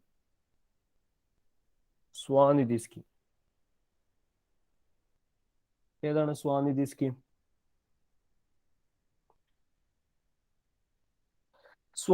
scheme street vendors Atmanirbhar Nidhi എന്നാണ് അതിന്റെ ഫുൾ ഫോം. സ്ട്രീറ്റ് വെൻഡർ സ്കീമാണ്, അതായത് വഴിയോര കച്ചവടക്കാർക്ക് വേണ്ടിയിട്ടുള്ള സ്കീമാണ്. 2020 ലോഞ്ച് ചെയ്തത്, കഴിഞ്ഞ വർഷം. അവർക്ക് 10,000 രൂപ ക്യാപിറ്റൽ കൊടുക്കുന്ന, ബിസിനസ് തുടങ്ങാൻ ക്യാപിറ്റൽ കൊടുക്കുന്ന ഒരു പ്രോഗ്രാമാണ് 10,000 രൂപ. Svanidhi scheme, ministry of urban and housing and urban affairs അല്ലെ, PM സ്വാനിധി. അതെ, ministry of housing and urban affairs, അവരുടെ കീഴിൽ വരുന്ന സ്കീമാണ്. ഇതൊക്കെ ശ്രദ്ധിക്കണം. ഒരു സ്കീം പഠിക്കുന്ന സമയത്ത് ഏത് മിനിസ്ട്രിയുടെ കീഴിലാണ് വരുന്നത്, അല്ലെങ്കിൽ ആരാണ് ഇംപ്ലിമെന്റ് ചെയ്യുന്നത് എന്നൊക്കെ ശ്രദ്ധിക്കും. അങ്ങനത്തെ ചോദ്യങ്ങളൊക്കെ വരും. ഇപ്പൊ നമ്മൾ PDF പഠിക്കുന്ന സമയത്ത് PDF ചിലപ്പോൾ ഇതൊന്നും കൊടുത്തിട്ടുണ്ടായിരിക്കില്ല.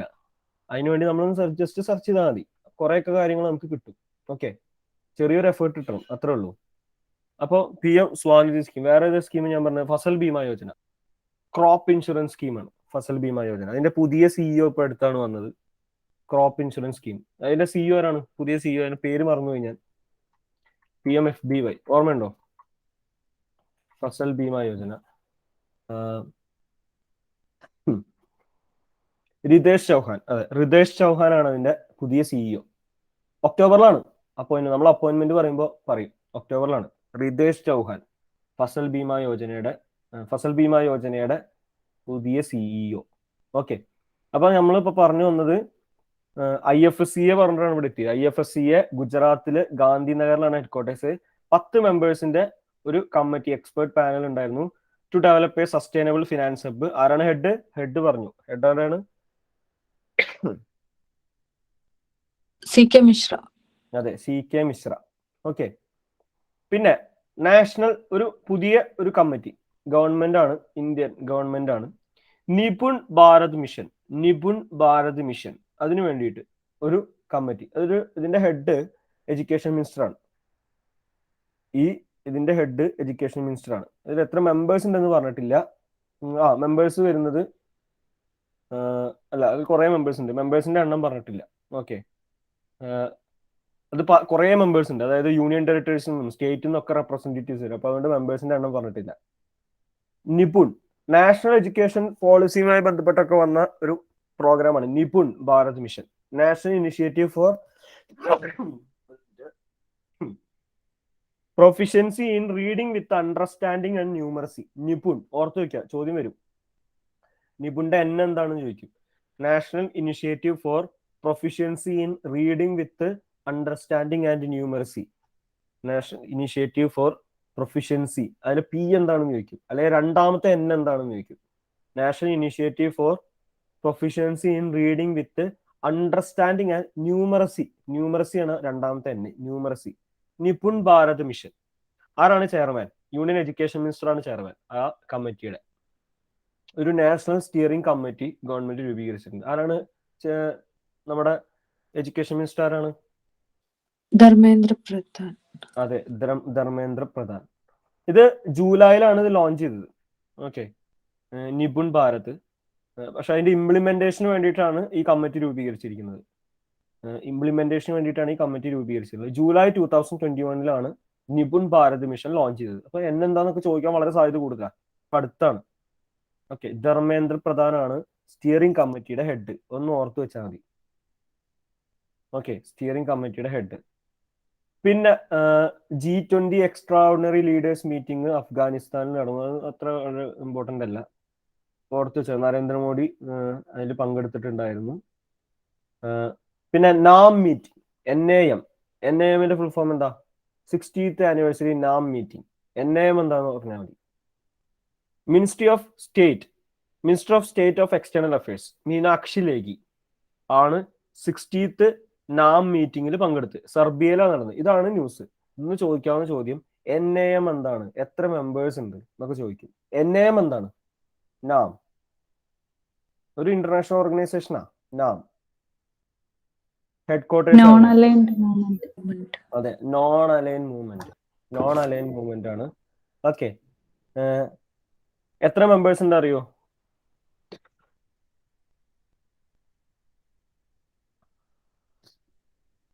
ഏഹ് 120 മെമ്പർ കൺട്രീസ് ഉണ്ട്. 120 member countries, 17 observer countries, 10 observer organisations. ഇങ്ങനെ കിടക്കുന്നത്. ഇത് ഇതുപോലെ തന്നെയാണ് മറ്റേ നമ്മുടെ ഇന്റർനാഷണൽ സോളാർ ഓർഗനൈസേഷൻ ISO, അതും ഇങ്ങനെ തന്നെ. അതിൽ ഒബ്സർവർ കൺട്രീസ് ഉണ്ട്, ഒബ്സർവർ ഓർഗനൈസേഷൻ. അതുപോലെ തന്നെയാണ് 120 മെമ്പേഴ്സ് കൺട്രീസ് ഉണ്ട്, 17 ഒബ്സർവർ കൺട്രീസ് ഉണ്ട്, 10 ഒബ്സർവർ ഓർഗനൈസേഷൻസ് ഉണ്ട്. ഓക്കെ, ബെൽഗ്രേഡിലാണ്. സെർബിയയുടെ ഹെഡ്ക്വാർട്ടേഴ്സും ബെൽഗ്രേഡാണ്. ബെൽഗ്രേഡ്. സെർബിയൻ ദിനാർ ആണ് സെർബിയയുടെ കറൻസി, ദിനാർ. ഓക്കെ, ഓർത്തു വയ്ക്കുക. ഇതൊക്കെയാണ് ഇമ്പോർട്ടന്റ് ആയിട്ട് വരുന്നത്. ഓക്കെ, 2021 ബ്രിക്സിന്റെ ചെയർ ആരാ? ബ്രിക്സിന്റെ ചെയർ അത് ഇന്ത്യ. ഇന്ത്യയാണ്. അടുത്ത വർഷം ആരായിരിക്കും? 2022 വളരെ എളുപ്പമാണ്. ആ ബ്രിക്സിന്റെ ലെറ്റേഴ്സിന്റെ അതേ ചൈന. I കഴിഞ്ഞ C ഏതാ? C ചൈനയാണ്. 2022 ചൈന. ഇന്ത്യയുടെ ബ്രിക്സ് ഇതിന്റെ തീം എന്താ അറിയോ? ഇത്തവണത്തെ തീം ബ്രിക്സിന്റെ വളരെ ഇമ്പോർട്ടൻ്റ് ആ, ചോദ്യങ്ങൾ വരും. ബ്രിക്സിന്റെ തീം എന്താ?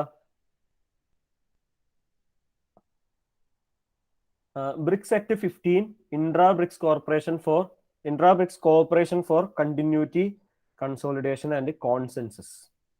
ബ്രിക്സ് ആക്ട് 15 എന്നാണ് ഇപ്പോഴത്തെ തീം. ബ്രിക്സ് ആക്ട് 15 ഓർത്ത് വെച്ചാൽ മതി. പിന്നെ ബാക്കി കുറച്ചൊരു വാലുണ്ട്. Intra BRICS cooperation for continuity, consolidation and consensus. Okay, BRICS at 50 ഇന്ത്യയുടെ ചെയർമാൻഷിപ്പിലാണ് ഇപ്പോൾ കിടക്കുന്നത്, ഓർത്ത് വയ്ക്കുക. ഏഷ്യൻ ഇൻഫ്രാസ്ട്രക്ചർ ഇൻവെസ്റ്റ്മെന്റ് ബാങ്കിന്റെ ഹെഡ്ക്വാർട്ടേഴ്സ് എവിടെയാ? Asian infrastructure investment bank Beijing, China.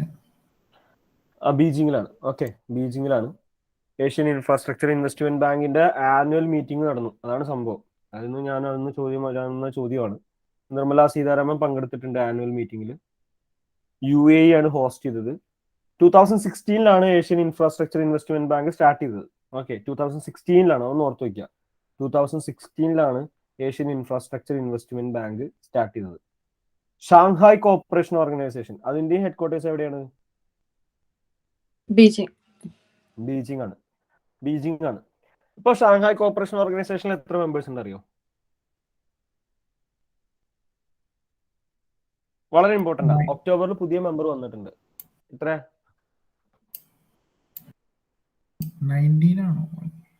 19 അല്ല, അത്ര ഇല്ല, കുറവാ. ഇപ്പൊ പുതിയൊരു മെമ്പർ വരും ചെയ്തു, അതുകൊണ്ടാണ് മാറ്റം വന്നത്. അപ്പൊ ചോദ്യം വരാൻ സാധ്യത കൂടുതലാണ്. ഇതുവരെ വേറെ എക്സാമിനൊന്നും ആ ചോദ്യം വന്നിട്ടില്ല കേട്ടോ. അപ്പൊ നമുക്ക് ആന്റിസിപ്പേറ്റ് ചെയ്യാം ചോദ്യം. എത്രയാ? 8 ഉണ്ടായിരുന്നത് ഇപ്പൊ 9 ആയി. ഓക്കെ, ഇപ്പൊ 9 ആയി. തജിക്കിസ്ഥാനിലെ ദുഷാംബയിൽ അവര് സമ്മിറ്റ് നടന്നിട്ടുണ്ടായിരുന്നു, SCO സമ്മിറ്റ്, 21st സമ്മിറ്റ് മറ്റോ നടന്നത്. അതിലാണ് പുതിയ മെമ്പറെ സെലക്ട് ചെയ്തത്. ആരാ പുതിയ മെമ്പർ? തജിക്കിസ്ഥാനിലെ Dushanbe is the capital of Tajikistan. അവിടെയാണ് സമ്മിറ്റ് നടന്നത്. ആരാ പുതിയ മെമ്പർ? ഇറാൻ. അതെ, ഇറാനാണ്. ഓക്കെ, ടെഹ്റാൻ ക്യാപിറ്റലുള്ള ഇറാനാണ് പുതിയ മെമ്പർ. ചോദ്യം വരാൻ സാധ്യത കൂടുതലാ. ഇതിപ്പോ അടുത്താണ് കഴിഞ്ഞത്. കാരണം ചോദ്യം വരാൻ സാധ്യത കൂടുതലാ പറയാൻ കാരണം വേറെ എക്സാമിനൊന്നും ഈ ചോദ്യം ചോദിച്ചിട്ടില്ല, അതുകൊണ്ട് ചോദ്യം വരും. എന്തെങ്കിലും മാറ്റമൊക്കെ സംഭവിക്കുമ്പോഴാണ് ഈ ചോദ്യങ്ങൾ വരുന്നത്. ഇതുമായി എത്ര മെമ്പേഴ്സ് ഉണ്ട് എന്നൊക്കെ ചോദിക്കുന്നത്. അപ്പൊ ഇന്ത്യ ഉണ്ട്, ചൈന ഉണ്ട്, പാകിസ്ഥാൻ മെമ്പറാണ്, റഷ്യ മെമ്പറാണ്, കസാക്കിസ്ഥാൻ മെമ്പറാണ്, കിർഗിസ്ഥാൻ മെമ്പറാണ്, തജിക്കിസ്ഥാൻ മെമ്പറാണ്, ഉസ്ബെക്കിസ്ഥാൻ മെമ്പറാണ്. ഇപ്പൊ 9 മെമ്പേഴ്സ് ഉണ്ട്. ഇത്രയും മെമ്പേഴ്സ് ഉള്ളതുകൊണ്ട് ഇതിലില്ലാത്ത മെമ്പർ ഏതാണെന്നുള്ള ചോദ്യം വരില്ല. ഇനിയിപ്പോ അങ്ങനെ വരാൻ സാധ്യതയുള്ള ഒരു സംഭവം ബ്രിക്സ് ഒക്കെ. ബ്രിക്സിൽ ഇതിലില്ലാത്ത മെമ്പർ ഏതാണെന്നുള്ള ചോദ്യം വരും. ബ്രിക്സിലുള്ള മെമ്പേഴ്സിനെ അറിയാലോ. ആ BRICS എക്സ്പാൻഡ് ചെയ്താൽ മതി. ആരൊക്കെയാണ് ബ്രിക്സിന്റെ members? Brazil, Russia, India, China, South Africa. Okay, അതേപോലെ തന്നെയാണ് ക്വാഡ് കൺട്രീസ്. അതിൽ 4 മെമ്പേഴ്സ് ആണ്. ക്വാഡ് കൺട്രീസ് ഏതൊക്കെയാണ്? Quad countries India, US, Japan, Australia. അതെ, India, US, Japan, Australia. 4 countries. അവരുടെ 25ാമത്തെ edition of 25th edition of Malabar എക്സസൈസിന്റെ സെക്കൻഡ് ഫേസ്. ഇപ്പൊ മലബാർ എക്സസൈസിൽ ക്വാഡ് കൺട്രീസ് മൊത്തം പങ്കെടുക്കുന്നുണ്ട്. മലബാർ എക്സസൈസ് എന്ത് എക്സസൈസാ? Naval exercise. എവിടെയാണ് നടന്നത്? 25th എഡിഷന്റെ സെക്കൻഡ് ഫേസ് എവിടെയാണ് നടന്നത്? അല്ല, അറേബ്യൻ സീയിലായിരിക്കും ഫസ്റ്റ് എഡിഷൻ. ഇവർ ഒന്നുകിൽ അറേബ്യൻ സീൽ അല്ലെ ബേ ഓഫ് ബംഗാളോ നടക്കുക. Second phase of 25th edition നടന്നത് ബേ ഓഫ് ബംഗാളിലാണ്. ഓക്കെ, പിന്നെ അതുപോലെ തന്നെ വേറൊരു ക്വസ്റ്റ്യൻ, ഇത് ഇപ്പൊ നടന്നതല്ല, കുറച്ച് മുന്നേ നടന്നതാണ്. First non quad country to participate in a 2+2 dialogue with India. അപ്പൊ എന്താണ് 2+2 ഡയലോഗ്? ഒരു ചോദ്യം ഇതിനു മുൻപ് ചോദിച്ചിട്ടുണ്ടായിരുന്നു. ഈ 2+2 ഡയലോഗില് ഏതൊക്കെ മിനിസ്ട്രീസാ പങ്കെടുക്കുന്നതെന്ന് ഇത് മുന്നേ ചോദിച്ചിട്ടുണ്ടായിരുന്നു. 2+2 dialogue. First non quad country to participate in a 2+2 dialogue with India. ഡൽഹിയിലാണ് നടക്കാറ് സാധാരണ 2+2 ഡയലോഗ്. ഏതൊക്കെ മിനിസ്ട്രീസ് ആണ് പങ്കെടുക്കുക? 2+2 ഡയലോഗ് എന്ന് പറയുന്നത് കാരണം ഇന്ത്യയുടെ 2 മിനിസ്ട്രീസ്, ആ 2 വേറെ ഏത് രാജ്യമാണോ പങ്കെടുക്കുന്നത് ആ രാജ്യത്തിന്റെ 2 മിനിസ്ട്രീസ്, അവർ ആ മിനിസ്റ്റേഴ്സ് ആണ് പങ്കെടുക്കുക അതിൽ. ഓക്കെ, അപ്പൊ ഏതൊക്കെയാ മിനിസ്റ്റേഴ്സ് 2+2 ഡയലോഗില്? ആലോചിച്ച് നോക്കൂ. ഇന്ത്യയുടെ 2 മിനിസ്റ്റേഴ്സും അതുപോലെ ഡിഫൻസ് ഉണ്ട്. ഒന്ന് ഡിഫൻസ് ആണ്,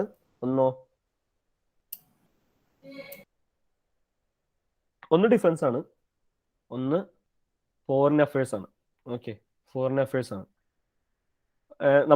നമുക്ക് മിനിസ്റ്റർ എന്ന് പറയാം. US-ന്റെ ഒക്കെ കേസിൽ അവർക്ക് സെക്രട്ടറി എന്ന് പറയാം. ഡിഫൻസ് സെക്രട്ടറി, ഫോറിൻ സെക്രട്ടറി എന്നൊക്കെ പറയാം. അവരാണ് പങ്കെടുക്കുക. അത് ഈ ചോദ്യം പണ്ട് ചോദിച്ചതാ, ആരൊക്കെയാണ് 2+2 ഡയലോഗ് പങ്കെടുക്കുന്ന മിനിസ്റ്റേഴ്സ് എന്ന്. Okay, first non quad country. സാധാരണ ഇന്ത്യ ഇതുവരെ ജപ്പാൻ, US-നായിട്ട് ഇടയ്ക്കിടയ്ക്ക് നടത്താറുണ്ട്, ഓസ്ട്രേലിയയായിട്ട് ഇപ്പം അടുത്ത് നടന്നു, ജപ്പാനായിട്ട് ഇപ്പം അടുത്ത് നടന്നു. ഇവരൊക്കെ ആയിട്ടാണ് 2+2 ഡയലോഗ് നടന്നിട്ടുള്ളൂ. പക്ഷെ ആദ്യമായിട്ട് വേറൊരു രാജ്യം, ഈ ക്വാഡ് കൺട്രീസിന്റെ മെമ്പർ കൺട്രീസ് അല്ലാത്ത പുറത്തുള്ള രാജ്യമായിട്ട് 2+2 ഡയലോഗ് നടത്തി. അത് ഏതാ രാജ്യം എന്നാണ്, ഏതാ രാജ്യം? അത് ജൂലൈയിലോ ഓഗസ്റ്റിലോ മറ്റോ ആണ്. ഓഗസ്റ്റിലാണെന്ന് എൻ്റെ ഓർമ്മ. അത് ഏതാ രാജ്യം? സോറി, അതിന്റെ മുക്കിലെന്ത് പോയി. അപ്പോ ഏതാണ് ആ രാജ്യം? ഇന്ത്യ നോൺ ക്വാഡ് കൺട്രി ആയിട്ട് ആദ്യമായിട്ട് ഒരു 2+2 ഡയലോഗ് നടത്തിയ നോൺ ക്വാഡ് കൺട്രി റഷ്യയാണ്.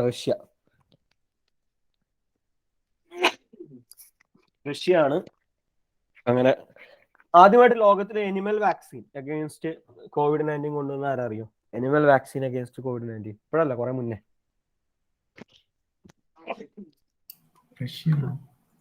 ആരാണ്? റഷ്യ തന്നെയാണ്. ഓക്കെ, റഷ്യ തന്നെയാണ് ഹ്യൂമൻ വാക്സിനും കൊണ്ടുവന്നത്, സ്പുട്നിക്.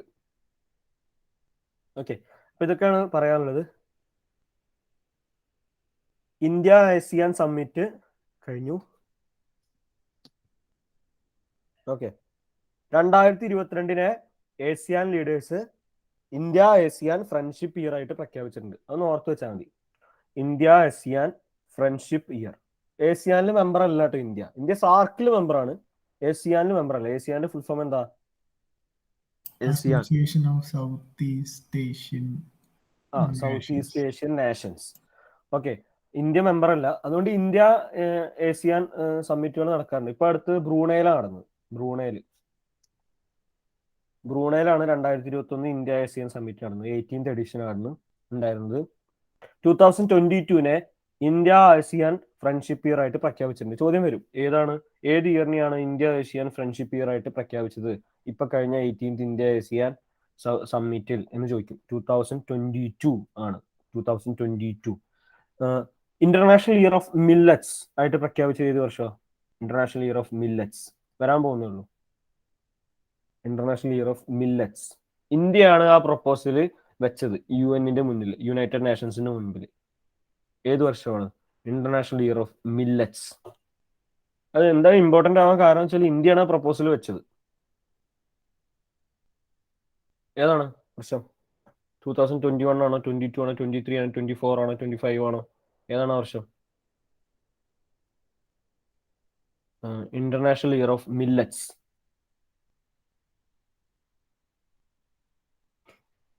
2023 ആണ്. 2023. Okay, international year of millets. Millet mission എന്ന് പറഞ്ഞിട്ടുള്ള ഒരു പ്രോഗ്രാം ഒക്കെ ലോഞ്ച് ചെയ്തിട്ടുണ്ടായിരുന്നു ഒരു സ്റ്റേറ്റ്. ഏതാണ് ആ state? To become the millet hub of India എന്നാണ് അവർ ആസ്പയർ ചെയ്യുന്നത്. Aspires to become the millet hub of India. Millet mission എന്ന് പറഞ്ഞ പ്രോഗ്രാം ഏത് സ്റ്റേറ്റ് ആണ് ലോഞ്ച് ചെയ്തത് ഇന്ത്യയിൽ? ഇതൊക്കെ പഠിച്ചു നടന്നതാ. അതെ, ഛത്തീസ്ഗഡ് ആണ്. ഓക്കെ, മില്ലറ്റ് മിഷൻ ഏത് മാസം നടന്നതെന്ന് ഞാൻ പറഞ്ഞത് സെപ്റ്റംബറിൽ ലോഞ്ച് ചെയ്തത്. ഞാൻ ജസ്റ്റ് ഒന്ന് ഓർമ്മ വന്നപ്പോൾ പറഞ്ഞതാ. 2022 ആണ്. അപ്പോൾ ഇന്ത്യ ASEAN ഫ്രണ്ട്ഷിപ്പ് ഇയർ. ASEAനിൽ എത്ര കൺട്രീസ് ഉണ്ട്? എത്ര കൺട്രീസ് ആണ് ASEAനിലുള്ളത്? How many member countries are there in ASEAN? എത്രയാണ്? 10 അല്ലേ? അതെ, 10 ആണ്. ഓക്കെ, 10 മെമ്പർ കൺട്രീസ് ആണ് ASEAനിലുള്ളത്. ഓർത്ത് വയ്ക്കുക, ഇമ്പോർട്ടൻ്റ് ആ. 10 മെമ്പർ കൺട്രീസ് ആണ് ASEAനിലുള്ളത്. അതുപോലെ തന്നെ ഈസ്റ്റ് ഏഷ്യ സമ്മിറ്റും ഇതിന്റെ ഒപ്പം നടക്കുക. ഈസ്റ്റ് ഏഷ്യ സമ്മിറ്റ് സാധാരണ ഇതുപോലെ തന്നെ നടക്കില്ല, ഒപ്പം നടക്കില്ല. ഈസ്റ്റ് ഏഷ്യ സമ്മിറ്റ് 16th എഡിഷനും നടന്ന അവിടെ തന്നെ, ബ്രൂണയിൽ തന്നെയാണ് ഈസ്റ്റ് ഏഷ്യ സമ്മിറ്റ്. ഓക്കെ, അപ്പോൾ 10 മെമ്പർ കൺട്രീസ് ആണ്. Jakarta is the headquarters of ASEAN. ജക്കാർത്തയാണ് ഹെഡ് ക്വാർട്ടേഴ്സ് ഓഫ് ASEAN. ASEAന്റെ ഹെഡ് ക്വാർട്ടേഴ്സ് ജക്കാർത്തയിലാണ്. ഓക്കെ, അതുപോലെ Narendra Modi Azadi at 75 new urban India transforming urban landscape എന്ന് പറഞ്ഞിട്ടുള്ള ഒരു കോൺഫറൻസ് പ്ലസ് എക്സ്പോ, കോൺഫറൻസും എക്സ്പോയും കൂടിയിട്ട് ലോഞ്ച് ചെയ്തിട്ടുണ്ടായിരുന്നു. ആസാദി at 75. എവിടെയാണ് ഇത് ഇനാഗ്രേറ്റ് ചെയ്തത്? Azadi at 75, new urban India transforming urban landscape. Azadi at 75, new urban India എന്ന് പറയുന്ന ഈ കോൺഫറൻസ് ആൻഡ് എക്സ്പോ എവിടെയാണ്? October 15 ആണ് ഇനാഗ്രേറ്റ് ചെയ്തത് PM മോഡി. എവിടെയാണ് ഇനാഗ്രേറ്റ് ചെയ്തത്? എവിടെ ഇനാഗ്രേറ്റ് ചെയ്തത് അറിയോ? Lucknow. Lucknow is the capital of ലക്നൗവിലാണ് ഇനാഗ്രേറ്റ് ചെയ്തത്. ലക്നൗ എവിടെയാണ് ക്യാപിറ്റൽ? Lucknow U P. അതെ, ഉത്തർപ്രദേശ് ആണ്. ഓക്കെ, UP ഓർത്ത് വയ്ക്കുക. പിന്നെ ഇമ്പോർട്ടൻ്റ് ആയിട്ട് വരുന്ന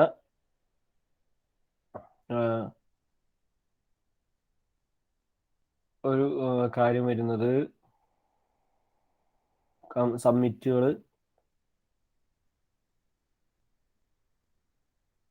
okay, Indian navy naval commanders കോൺഫറൻസിൽ പങ്കെടുത്തിട്ടുണ്ടായിരുന്നു ന്യൂഡൽഹിയിൽ. അതിൽ P-88I എയർക്രാഫ്റ്റ് റിസീവ് ചെയ്തു ഇന്ത്യ റിസീവ്ഡ് P-8I എയർക്രാഫ്റ്റ്. ഏത് രാജ്യത്തിന്റെയാണ് P-8I എയർക്രാഫ്റ്റ്? US-ന്റെയാണ്. ഇന്ത്യൻ നേവിയാണ് റിസീവ് ചെയ്തത്. ചോദ്യം വരും, ഇപ്പൊ റാഫേൽ ജെറ്റ് ഏതിന്റെ രാജ്യം? അങ്ങനത്തെ ചോദ്യങ്ങളൊക്കെ പ്രതീക്ഷിക്കുക കേട്ടോ. അപ്പോ മറ്റേ ഇയാള് മരിച്ച എയർക്രാഫ്റ്റ് നമ്മുടെ ആരായിരുന്നു? നമ്മുടെ ചീഫ് ഓഫ് ഡിഫൻസ് സ്റ്റാഫ് മരിച്ചു, ബിപിൻ റാവത്ത്. ആള് മരിച്ച എയർക്രാഫ്റ്റിന്റെ പേരെന്താ അറിയോ? ഒരു റഷ്യൻ മെയ്ഡ് എയർക്രാഫ്റ്റാ.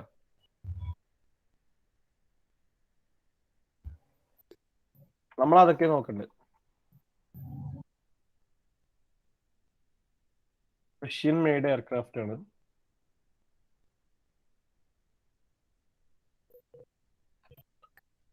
MI അങ്ങനെയാണ് അതിന്റെ പേര്. ഞാൻ ഒന്നുകൂടി നോക്കിയിട്ട് പറഞ്ഞുതരാം. ബിപിൻ റാവത്ത്.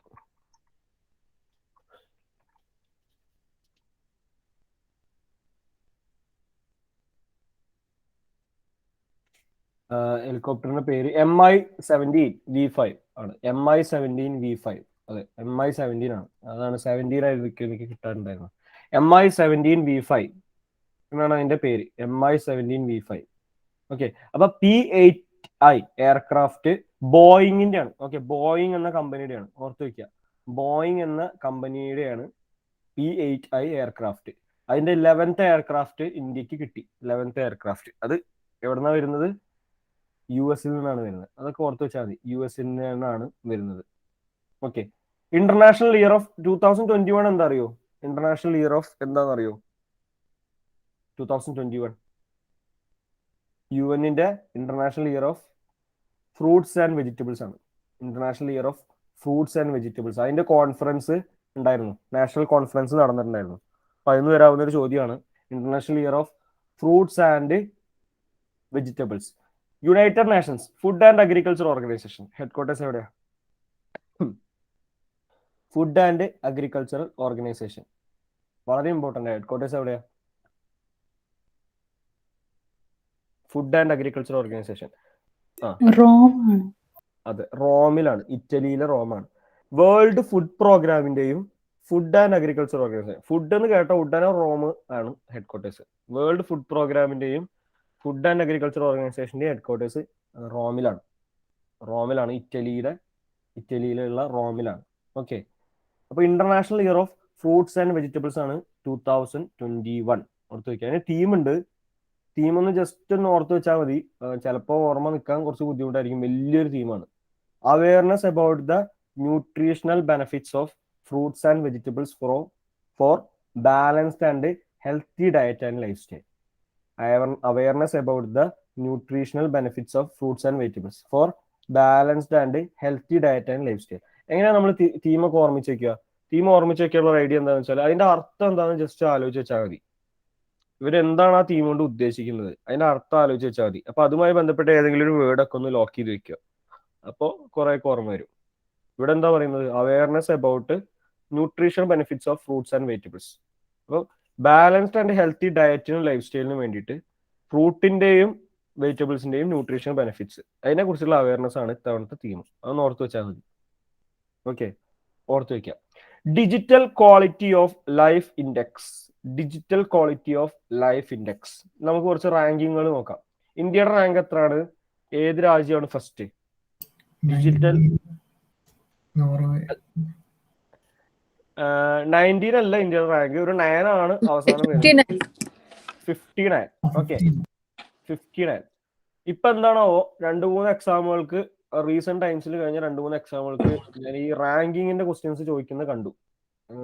ഇന്ത്യയുടെ റാങ്ക് ചോദിക്കുന്നത് കണ്ടു. അതുപോലെ തന്നെ ഫസ്റ്റ് എത്തിയ രാജ്യത്തിന്റെയും ചോദിക്കുന്നത് കണ്ടു. ഇവിടെ ഏതാ ഫസ്റ്റ് എത്തിയ രാജ്യം അറിയോ? Digital quality of life index Denmark. ഡെൻമാർക്കാണ് ഫസ്റ്റ്. ഡെൻമാർക്കിന്റെ ക്യാപിറ്റൽ ഏതാണ്? ഡെൻമാർക്കിന്റെ ക്യാപിറ്റൽ കോപ്പൻഹാഗൻ. അതെ, കോപ്പൻഹാഗൻ ആണ്. ഓക്കെ, കോപ്പൻഹാഗൻ ആണ് ഡെൻമാർക്കിന്റെ ക്യാപിറ്റൽ. ഡാനിഷ് ക്രോൺ ആണ് അവരുടെ കറൻസി. 2018 എസ്റ്റാബ്ലിഷ് ചെയ്ത സർഫ് ഷാർക്ക് എന്ന് പറഞ്ഞ ഒരു കമ്പനിയാണ് ഈ റാങ്കിങ് റിലീസ് ചെയ്യുന്നത്. അത് അത്ര ഇമ്പോർട്ടന്റ് അല്ല, എങ്കിലും ഒന്ന് ഓർത്ത് വെക്കുക. ഇപ്പൊ ഈ റാങ്കിങ് വലിയ വലിയ ഇന്റർനാഷണൽ ഓർഗനൈസേഷനുകളുണ്ട്. ഇപ്പൊ വേൾഡ് ബാങ്കിന്റെ റാങ്കിങ് അങ്ങനത്തെ ഒക്കെ വരുമ്പോഴാണ് ആരാണ് റാങ്കിങ് റിലീസ് ചെയ്തതെന്നുള്ള ചോദ്യം വരാറുണ്ട്. റാങ്കിങ്ങിൽ അങ്ങനെയും ചോദ്യങ്ങൾ ചോദിക്കും. ഈ റാങ്ക് ആരാ റിലീസ് ചെയ്തത് എന്ന് ചോദിക്കും. എന്നിട്ട് ഇന്ത്യൻ റാങ്കും കൊടുക്കും, ഫസ്റ്റ് എത്തിയ രാജ്യം കൊടുക്കും, ഒക്കെ കൊടുക്കും. എന്നിട്ട് അവസാനം ചോദിക്കും ഈ റാങ്ക് ആരാ റിലീസ് ചെയ്ത് ചോദിക്കും. ഇപ്പൊ ഇവിടെ ഇത് റിലീസ് ചെയ്തത് digital quality of index release ചെയ്തത് സർഫ് ഷാർക്ക് എന്ന് പറഞ്ഞ ഒരു കമ്പനിയാണ്. Surf shark. Okay, surf shark. പിന്നെ അതുപോലെ തന്നെ വേറൊരു എക്കണോമിസ്റ്റ് ഇന്റലിജൻസ് യൂണിറ്റ്. എവിടെയാ ഹെഡ് ക്വാർട്ടേഴ്സ് അറിയോ? Economist unit. Economist intelligence unit. അവരുടെ റാങ്ക് ഉണ്ട് inclusive internet index. Inclusive internet index. Economist intelligence യൂണിറ്റിന്റെ ഹെഡ് ക്വാർട്ടേഴ്സ് വളരെ എളുപ്പമാണ്. EIU, economist intelligence unit. ലണ്ടനിലാണ് headquarters. London. Okay, London. Economist intelligence unit ലണ്ടനിലാണ് headquarters. അവരുടെ റാങ്കാണ് inclusive internet index. അതിൽ ഇന്ത്യയുടെ റാങ്ക് 49 ആണ്. 49 ഇൻക്ലൂസീവ് ഇന്റർനെറ്റ് ഇൻഡെക്സ് 49 ആണ്. ഫസ്റ്റ് സ്വീഡൻ ആണ് ഫസ്റ്റ്. ഓക്കെ, ഫോബ്സിന്റെ rich list, India rich list, ഇന്ത്യയിലെ ശതകോടീശ്വരന്മാരുടെ ലിസ്റ്റ്. ഫോബ്സിന്റെ ഇന്ത്യ റിച്ച് ലിസ്റ്റ് ആരായിരിക്കും ഫസ്റ്റ്? വളരെ എളുപ്പമാണ്. ആരായിരിക്കും? അംബാനി തന്നെയാണ്. ഓക്കെ, നെറ്റ് പുറത്തൊന്ന് ഓർത്ത് വയ്ക്കുക. മൊത്തം ആസ്തി $92.7 ബില്യൺ ആണ്. 92.7 billion US. Henley passport index ചോദ്യം വരാറുണ്ട്. Henley passport index. ഇന്ത്യയുടെ റാങ്ക് എത്രയാണ്? ഏതൊക്കെ രാജ്യങ്ങളാണ് ഫസ്റ്റ്? ജപ്പാനും സിംഗപ്പൂരും. ഫസ്റ്റ് ജപ്പാനും സിംഗപ്പൂരാണ്. പവർഫുൾ, എത്രത്തോളം പവർഫുൾ ആണ് നമ്മുടെ പാസ്പോർട്ട് എന്നതിനനുസരിച്ചിട്ടാണ് ഇത് റാങ്ക് ചെയ്യുക പോയിന്റ്സ് വെച്ചിട്ട്. എന്താന്ന് വെച്ചാൽ ഏതൊക്കെ രാജ്യങ്ങളിലേക്ക് നമുക്ക് വിസ ഫ്രീ ആയിട്ട് ട്രാവൽ ചെയ്യാം, അതാണ് ഉദ്ദേശിക്കുന്നത് powerful.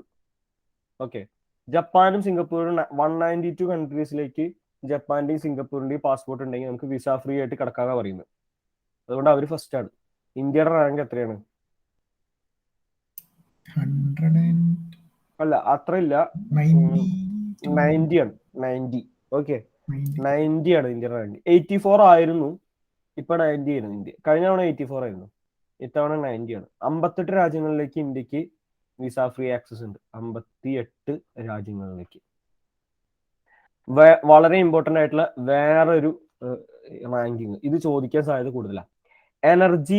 Renewable energy country attractiveness index. ഇത് ചോദിക്കും, കാരണം ഇത് ഏണസ്റ്റ് ആൻഡ് യങ്ങിന്റെ റാങ്കിങ് ആണ്. അത് മാത്രമല്ല ഇതിൽ ഇന്ത്യക്ക് നല്ലൊരു റാങ്കും ഉണ്ട്. അതുകൊണ്ടാണ് ചോദ്യം സാധ്യത. ഇന്ത്യക്ക് നല്ല റാങ്ക് ഉണ്ടെങ്കിൽ അതെന്തായാലും ചോദ്യം വരാൻ സാധ്യത കൂടുതലാണ്. അപ്പൊ നമ്മളതൊന്ന് ആന്റിസിപ്പേറ്റ് ചെയ്യണം. Renewable energy country attractiveness index. ഇന്ത്യയുടെ റാങ്ക് എത്രയാണ്? ഫസ്റ്റ് ആരാണ്? Renewable energy country attractiveness index. Renewable energy country attractiveness index. Ernst and യങ്ങിന്റെ റാങ്കിങ് ആണ്. Ernst and Young. ഒന്ന് ആലോചിച്ച് നോക്കൂ. India third. അതെ, ഇന്ത്യ തേർഡാണ് ഇന്ത്യ. അതുകൊണ്ടാണ് അത് അത്ര ഇമ്പോർട്ടന്റ് ആവുന്നത്. ഫസ്റ്റ് ഏതാ രാജ്യം? റിന്യൂവബിൾ എനർജി US ആണ് first. Okay, renewable energy country attractiveness index. India third ആണ്, US ഫസ്റ്റ്. മറ്റേ ഇതുപോലെ തന്നെ ഞാൻ കഴിഞ്ഞ തവണ പറഞ്ഞിട്ടുണ്ടായിരുന്നു, എന്താ പറയുക, മറ്റേ സർപ്ലസ് എമൗണ്ട് ട്രാൻസ്ഫേർഡ് ടു പറഞ്ഞിട്ടുണ്ടായിരിക്കും അല്ലേ? അതിൽ ഇന്ത്യൻ റാങ്ക് എത്രയായിരുന്നു? Surplus amount transferred by central banks to governments. അപ്പൊ നമ്മുടെ RBI ഒക്കെ സർപ്ലസ് എമൗണ്ട് ട്രാൻസ്ഫർ ചെയ്യാറുണ്ട്, ഗവൺമെന്റിലേക്ക് കൊടുക്കും, അവർക്ക് കിട്ടുന്ന സർപ്ലസ് എമൗണ്ട്. അതുപോലെ ഇന്ത്യൻ റാങ്ക് എത്രയാണ് ലോകത്തില്? ഇന്ത്യ സെക്കൻഡ് ആണ്. ഓക്കെ, ഇന്ത്യ സെക്കൻഡ് ആണ്. ഫസ്റ്റ് ടർക്കിയാണ്. ടർക്കി അവർ 0.5, ഇത് പെർസെന്റേജ് ഓഫ് GDP-യിലാണ് കണക്ക് കൂട്ടുക. GDP-യുടെ ഇത്ര ശതമാനം ട്രാൻസ്ഫർ ചെയ്തെന്നാ പറയാ. 0.5% ഉണ്ട്, ഇന്ത്യ 0.43%, അത്രയായിരുന്നു. ഓക്കെ, ഇന്ത്യ സെക്കൻഡ് ആണ്. ടർക്കിയുടെ ക്യാപിറ്റൽ ഏതാ? ടർക്കിയുടെ ക്യാപിറ്റൽ ഏതാണ്? അല്ല, ഇസ്താംബൂൾ ടർക്കിയിലെ ഒരു വലിയ സിറ്റി ആണെന്നുള്ളത്, പക്ഷെ ടർക്കിയുടെ ക്യാപിറ്റൽ ഇസ്താംബൂൾ അല്ല. അങ്കാറയാണ് capital. Lira is the currency, Turkish lira എന്ന് പറയും, ലിറ. ഓക്കെ, അപ്പൊ റിന്യൂവബിൾ എനർജി കൺട്രി അട്രാക്റ്റീവ് ഇൻഡെക്സിൽ ഇന്ത്യയുടെ റാങ്ക് തേർഡ് ആണ്. ഫസ്റ്റ് US ആണ്. ഏണസ്റ്റ് ആൻഡ് യങ്ങിന്റെ റാങ്കിങ് ആണ്, അത് ഓർത്ത് വയ്ക്കുക. ഏണസ്റ്റ് ആൻഡ് യങ്ങിന്റെ റാങ്കിങ് ആണ്. വേറെ ഇമ്പോർട്ടന്റ് ആയിട്ടുള്ള ഒരു റാങ്കിങ് ഗ്ലോബൽ ഹങ്കർ ഇൻഡെക്സ്. ഇത് രണ്ട് ഏജൻസീസ് കൺസേൺ വേൾഡ് വൈഡും വെൽത്ത് ഹങ്കർ ഹൈലൈഫ് എന്ന് പറഞ്ഞിട്ടുള്ള രണ്ട് ഏജൻസീസ് റിലീസ് ചെയ്യുന്നതാണ്. അതുകൊണ്ട് ചിലപ്പോൾ അത് ചോദ്യം പ്രതീക്ഷിക്കേണ്ട. പക്ഷെ ഇതിൽ ചോദിക്കാൻ പോകുന്ന കാര്യം ഇന്ത്യൻ റാങ്ക് എത്ര ചോദിക്കും. Global hunger index 2021. Global hunger index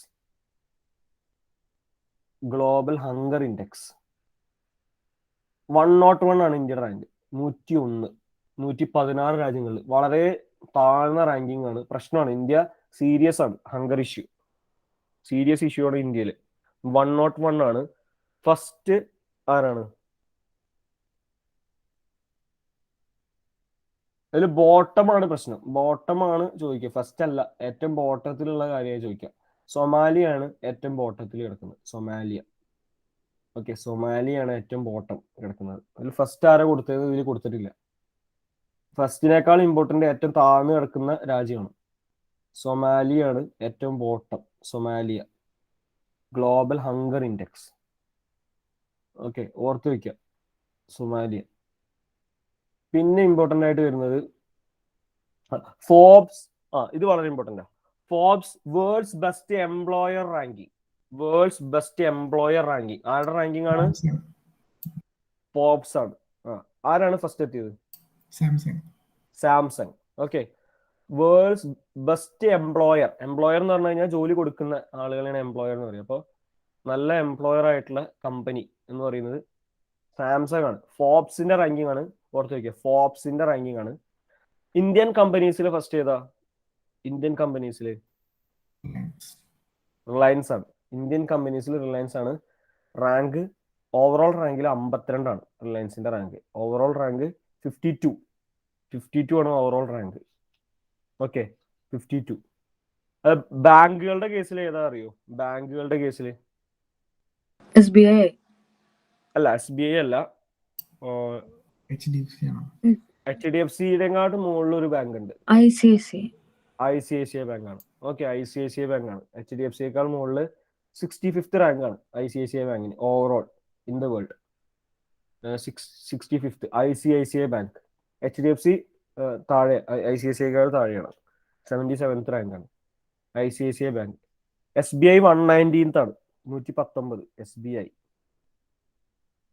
okay, അപ്പൊ അത് ഓർത്ത് വെക്കാം.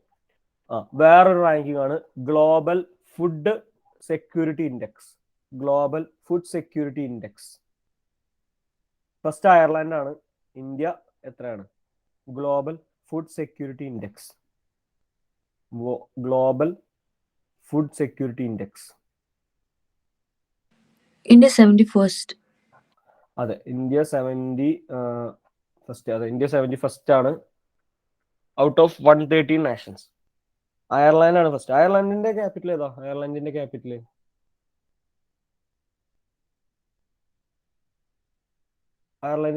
ഏതാ?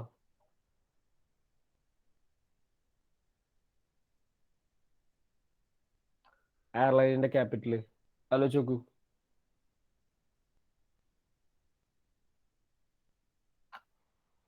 അയർലാൻഡിന്റെ ക്യാപിറ്റൽ ഡബ്ലിൻ ആണ്. Dublin is the capital of Ireland. Dublin is the capital of Ireland.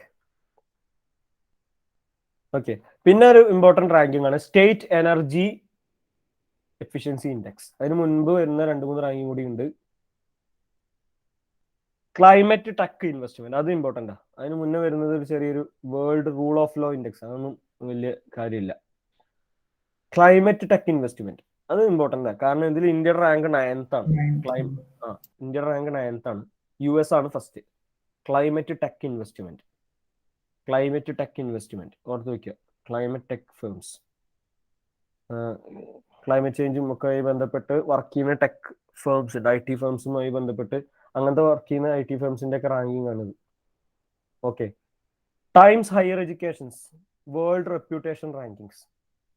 Times higher educations world reputation ranking. അതിൽ ഹാർവാർഡ് യൂണിവേഴ്സിറ്റിയാണ്. ഈ ടൈംസ് ഹയർ എഡ്യൂക്കേഷനും പിന്നെ ക്യുക്കറലി സിമോൺസ് നമ്മുടെ QS റാങ്കിങ്സ് ഉണ്ട്, വേൾഡ് യൂണിവേഴ്സിറ്റി റാങ്കിങ്സ്. ടൈംസിന്റെ ഹയർ എഡ്യൂക്കേഷൻസിന്റെ വേൾഡ് യൂണിവേഴ്സിറ്റി റാങ്കിങ്സ്. പിന്നെ ഒരു ടീമും കൂടി ഉണ്ട് ഇതുപോലെ വേൾഡ് യൂണിവേഴ്സിറ്റി റാങ്കിങ്സ് കൊടുക്കുന്ന. ചോദ്യങ്ങൾ വരാറുണ്ട്, ഫസ്റ്റ് എത്തിയ യൂണിവേഴ്സിറ്റി ഏതാ, ഇന്ത്യയിൽ ഫസ്റ്റ് എത്തിയ യൂണിവേഴ്സിറ്റി ഏതാന്നൊക്കെ ചോദിക്കും. ടൈംസ് ഹയർ എഡ്യൂക്കേഷൻ്റെ ഇത് വേൾഡ് റെപ്യൂട്ടേഷൻ റാങ്കിങ് ആണ്. വേൾഡ് റെപ്യൂട്ടേഷൻ, ഇത് വേറെ റാങ്കിങ് ആണ്. വേൾഡ് യൂണിവേഴ്സിറ്റി റാങ്കിങ്സ് അല്ല, വേൾഡ് റെപ്യൂട്ടേഷൻ റാങ്കിങ് ആണ്. ഇതിൽ IISc ബാംഗ്ലൂർ ആണ് ഇന്ത്യയിൽ ടോപ്പ് എത്തിയിരിക്കുന്ന യൂണിവേഴ്സിറ്റി. IISc ബാംഗ്ലൂർ ഇന്ത്യയിൽ ടോപ്പ് എത്തിയിരിക്കുന്ന യൂണിവേഴ്സിറ്റി. ലോകത്തില് ഹാർവാർഡ് യൂണിവേഴ്സിറ്റി,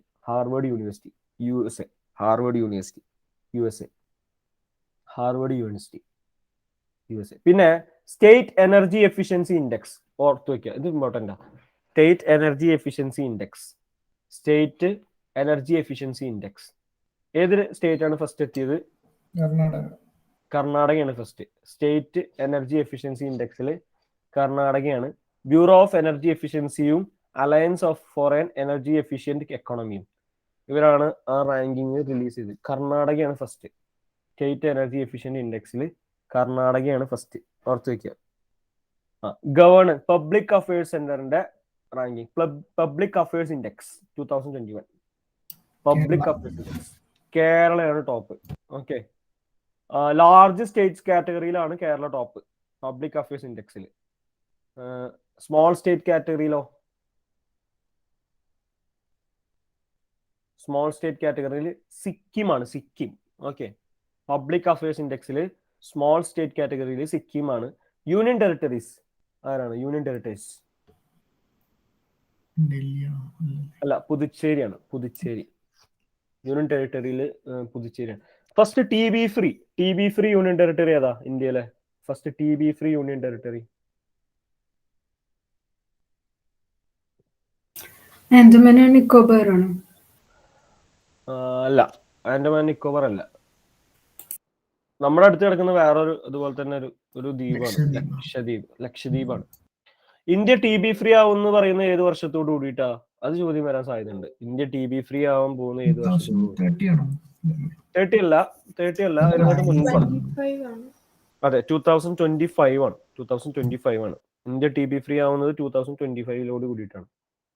ഓക്കെ, കാരണം ഇന്ത്യ ഹൈലി ഇമ്പാക്റ്റഡ്, TB കൊണ്ട് ഹൈലി ഇമ്പാക്ട് കൺട്രിയാണ് ഇന്ത്യ. അങ്ങനെ എന്തൊരു റാങ്കിങ് വന്നിട്ടുണ്ടായിരുന്നു, ഓർമ്മയുണ്ടോ? ഇന്ത്യ ഏറ്റവും കൂടുതൽ TBയുടെ ഇമ്പാക്ട് അനുഭവിച്ചുകൊണ്ടിരിക്കുന്ന TB ഇമ്പാക്ട് അങ്ങനെ എന്തോ പറഞ്ഞിട്ട് റാങ്കിങ് ഉണ്ടായിരുന്നു. അതിൽ ഇന്ത്യയാണ് ഫസ്റ്റ്. വേഴ്സ്റ്റ് ഹിറ്റ് കൺട്രി, അങ്ങനെയാണ്, വേഴ്സ്റ്റ് ഹിറ്റ് കൺട്രി TB ഇന്ത്യയാണ്. പക്ഷെ ഇന്ത്യ 2025 കൂടി TB ഫ്രീ ആവും എന്നൊക്കെയാണ് പറയുന്നത്. ഓക്കെ, ഓർത്ത് വയ്ക്കുക. പിന്നെ ഇനി ഇമ്പോർട്ടൻ്റ് ആയിട്ട് വരുന്നത്, ഞാൻ ഏറ്റവും ഇമ്പോർട്ടൻ്റ് ആയിട്ട് വരുന്ന കാര്യങ്ങളെ പറയുന്നുള്ളൂ.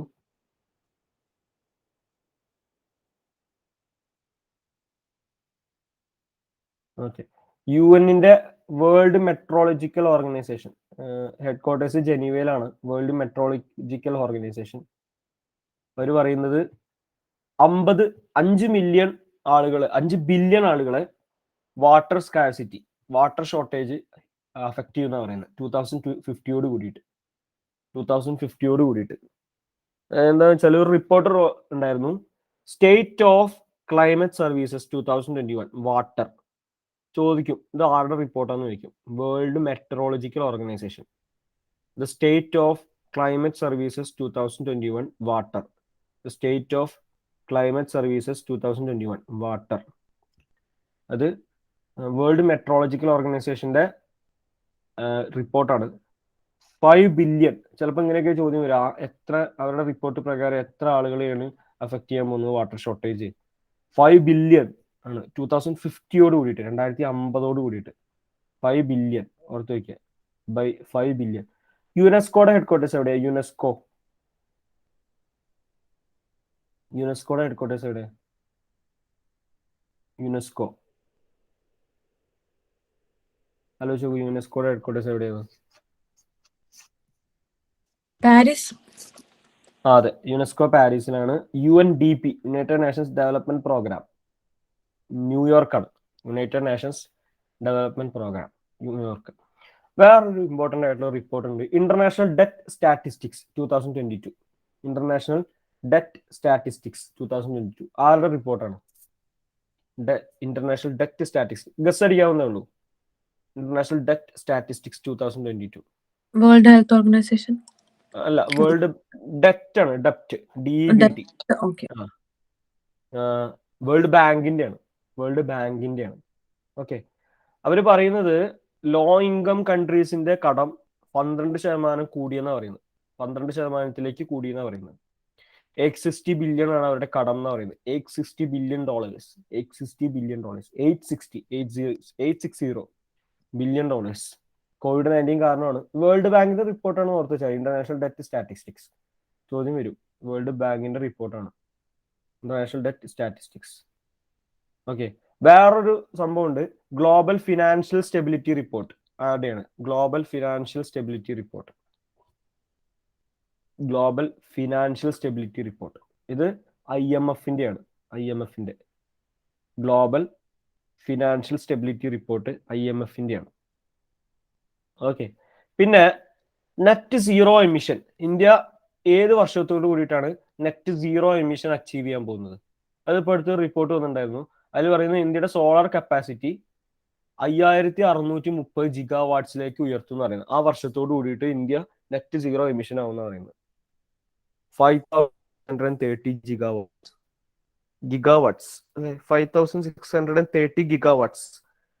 Net zero emission. ഏത് വർഷത്തോട് കൂടിയിട്ടാണ് നെറ്റ് സീറോ എമിഷൻ? 2070. 2070 ആണ്. ഓക്കെ, 2070 ആണ്. 2070 ആണ്, ഓർത്ത് വയ്ക്കുക. 2070 ആണ്. അതാ, ഇതാണ് ഞാൻ പറഞ്ഞ report. World's heat in TB elimination. Global TB report release ചെയ്തത് ആരായിരിക്കും? ഗ്ലോബൽ TB റിപ്പോർട്ട് വളരെ എളുപ്പത്തിൽ പറയാം. ഗ്ലോബൽ TB റിപ്പോർട്ട് റിലീസ് ചെയ്തത് ആരായിരിക്കും? വേൾഡ് ഹെൽത്ത് ഓർഗനൈസേഷൻ ആണ്. എവിടെയാണ് ഹെഡ്ക്വാർട്ടേഴ്സ്? വേൾഡ് ഹെൽത്ത് ഓർഗനൈസേഷന്റെ ഹെഡ്ക്വാർട്ടേഴ്സ് എവിടെയാണ്? ജനീവയാണ്. ജനീവ. ഓക്കെ. 2025 കൂടിയിട്ട് ഇന്ത്യ എലിമിനേറ്റ് ചെയ്യുന്ന പറയുന്നത് TB. First TB free union territory ലക്ഷദ്വീപാണ്. ഓക്കെ. ഇന്ത്യയാണ് worst hit country. World tuberculosis day 24 മാർച്ചാണ്. ഓർത്ത് വയ്ക്കുക, 24 മാർച്ചാണ് world tuberculosis day. International energy ഏജൻസിയുടെ ഹെഡ്ക്വാർട്ടേഴ്സ് എവിടെയാണ്? ഇന്റർനാഷണൽ എനർജി ഏജൻസി അവരുടെ റിപ്പോർട്ട് വന്നിട്ടുണ്ടായിരുന്നു. അതുകൊണ്ടാണ് world energy outlook. International energy ഏജൻസിയുടെ റിപ്പോർട്ടാ world energy outlook. World energy outlook. International energy ഏജൻസിയുടെ ഹെഡ്ക്വാർട്ടേഴ്സ് എവിടെയാണ്? World energy outlook. International energy agency headquarters എവിടെയായിരിക്കും?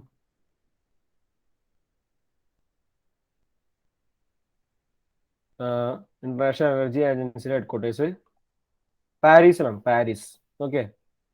വേൾഡ് എനർജി ഔട്ട്ലുക്ക് അവരുടെ റിപ്പോർട്ടാണ്. ഓർത്ത് വയ്ക്കാൻ മതി. ഇങ്ങനെയൊക്കെ ചോദ്യങ്ങൾ വരും കേട്ടോ. ഈ റിപ്പോർട്ട് ആരാ റിലീസ് ചെയ്യുന്നത്? അങ്ങനെയൊക്കെ ചോദ്യങ്ങൾ വരും. വേൾഡ് എനർജി ഔട്ട്ലുക്ക് റിലീസ് ചെയ്യുന്നത് ഇന്റർനാഷണൽ എനർജി ഏജൻസിയാണ്. ഓക്കെ. പിന്നെ UNEP, United Nations environment programme, വളരെ ഇമ്പോർട്ടന്റ് ആയിട്ടുള്ള ഒരു ഓർഗനൈസേഷനാണ്. അതിന്റെ ഹെഡ് ക്വാർട്ടേഴ്സ് എവിടെയാ? അത് നമ്മൾ വിചാരിക്കാത്തൊരു സ്ഥലത്താണ്. United Nations environment programme, United Nations environment programme എവിടെയാണ് ഹെഡ് ക്വാർട്ടേഴ്സ്? എവിടെ ആയിരിക്കും? യുണൈറ്റഡ് നേഷൻസ് എൻവയോൺമെന്റ് പ്രോഗ്രാം വളരെ ഇമ്പോർട്ടന്റ് ആയിട്ടുള്ള ഒരു ഓർഗനൈസേഷനാണ്, ഇന്റർനാഷണൽ ഓർഗനൈസേഷനാണ്. ഒരു ഗസ് അടിക്കാവുന്നേ ഉള്ളൂ. പക്ഷെ ഞാൻ പറയാം, അമേരിക്കയിലോ അല്ലെങ്കിൽ മറ്റേ യൂറോപ്പിലോ അല്ല, വേറെ എവിടെയായിരിക്കും? United Nations environment Programme, UNEP എന്ന് പറയുന്ന ഹെഡ് ക്വാർട്ടേഴ്സ് എവിടെ വരിക? ഹെഡ് ക്വാർട്ടേഴ്സിന്റെ ചോദ്യങ്ങൾ ഇപ്പോൾ എന്താണെന്നറിയില്ല, 2-3 തവണകളായിട്ട് കാണുന്നു. കെനിയയിലാണ്. വളരെ കറക്റ്റ് ആണ്. കെനിയയിൽ എവിടെയാണ്? കെനിയയുടെ ക്യാപിറ്റലാണ്. നൈറോബി. അതെ, നൈറോബിയിലാണ് യുണൈറ്റഡ് നേഷൻസ് എൻവയോൺമെന്റ് പ്രോഗ്രാമിന്റെ ഹെഡ് ക്വാർട്ടേഴ്സ്. വളരെ ഇമ്പോർട്ടന്റ് ആണ്, ചോദ്യം ചിലപ്പോൾ വരാൻ സാധ്യതയുണ്ട്. കാരണം എന്താ പറയുക, പ്രതീക്ഷിക്കാത്തൊരു സംഭവമാണ് യുണൈറ്റഡ് നേഷൻ. അതാണ് ചോദിച്ചത്. വേൾഡ് FATFന്റെ ഹെഡ് ക്വാർട്ടേഴ്സ് ചോദിച്ചു, വേൾഡ് ടൂറിസം ഓർഗനൈസേഷന്റെ. നമ്മൾ PDF വായിക്കുന്ന സമയത്ത് കാണുന്ന ഇന്റർനാഷണൽ ഓർഗനൈസേഷനുകളുടെ ഒക്കെ ഹെഡ് ക്വാർട്ടേഴ്സ് വെറുതെ ഒന്ന് നോക്കി വയ്ക്കുക ഒരു രസത്തിന്, അതുപോലെ ഏതെങ്കിലും ചോദ്യം വരും.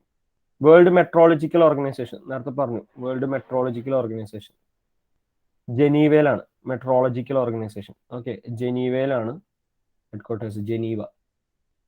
ഓക്കെ, ഇതൊക്കെയാണ് ഇമ്പോർട്ടൻ്റ് ആയിട്ട് വരുന്ന റിപ്പോർട്ടുകൾ. ഇനി കുറച്ച് 9:30 നമുക്കൊരു 10 മിനിറ്റ് കൂടി ഏതെങ്കിലും അവാർഡുകളൊക്കെ പറഞ്ഞിട്ട് നിർത്താം. Okay, right livelihood award, right livelihood award സ്വീഡന്റെ Nobel prize, alternative Nobel prize എന്ന് പറയുന്നത് സ്വീഡൻ കൊടുക്കുന്ന അവാർഡാണ്. റൈറ്റ് ലൈവ്ലിഹുഡ് അവാർഡ് ഒരു ഇന്ത്യൻ ഓർഗനൈസേഷനായി കിട്ടിയിട്ടുണ്ട്. ഏത് ഓർഗനൈസേഷനാണ് കിട്ടിയത്? Right livelihood award. ഈ അവാർഡുകൾ പഠിക്കുന്ന സമയത്ത് ഇപ്പോൾ മദർ തെരേസ അവാർഡ് ഉണ്ടായിരുന്നു, ജാനുവരി സമയത്ത് കൊടുക്കുന്നതാണ്. അപ്പോൾ ആ സമയത്ത് നടന്ന കഴിഞ്ഞ വർഷം IBPS POക്ക് ചോദ്യം വന്നത്, ഏത് ഓർഗനൈസേഷനാണ് ഈ അവാർഡ് കൊടുക്കുന്നത്? ആ അവാർഡ് കിട്ടിയ ആളുടെ പേരും അവാർഡിന്റെ പേരൊക്കെ പറഞ്ഞു, എന്നിട്ട് ഏത് ഓർഗനൈസേഷനാണ് അവാർഡ് കൊടുക്കുന്നതെന്ന് ചോദ്യം വന്നു. അറിയോ? നിങ്ങൾക്കറിയോ മദർ തെരേസ അവാർഡ് ഏത് ഓർഗനൈസേഷനാണ് കൊടുക്കുന്നത്? ജനുവരിയിലാണ് സാധാരണ കൊടുക്കുക. Mother Teresa award, Mother Teresa memorial awards for social justice അതാണ് അതിന്റെ full form. Memorial awards for social justice ഒരു ഓർഗനൈസേഷൻ കൊടുക്കുന്നതാ.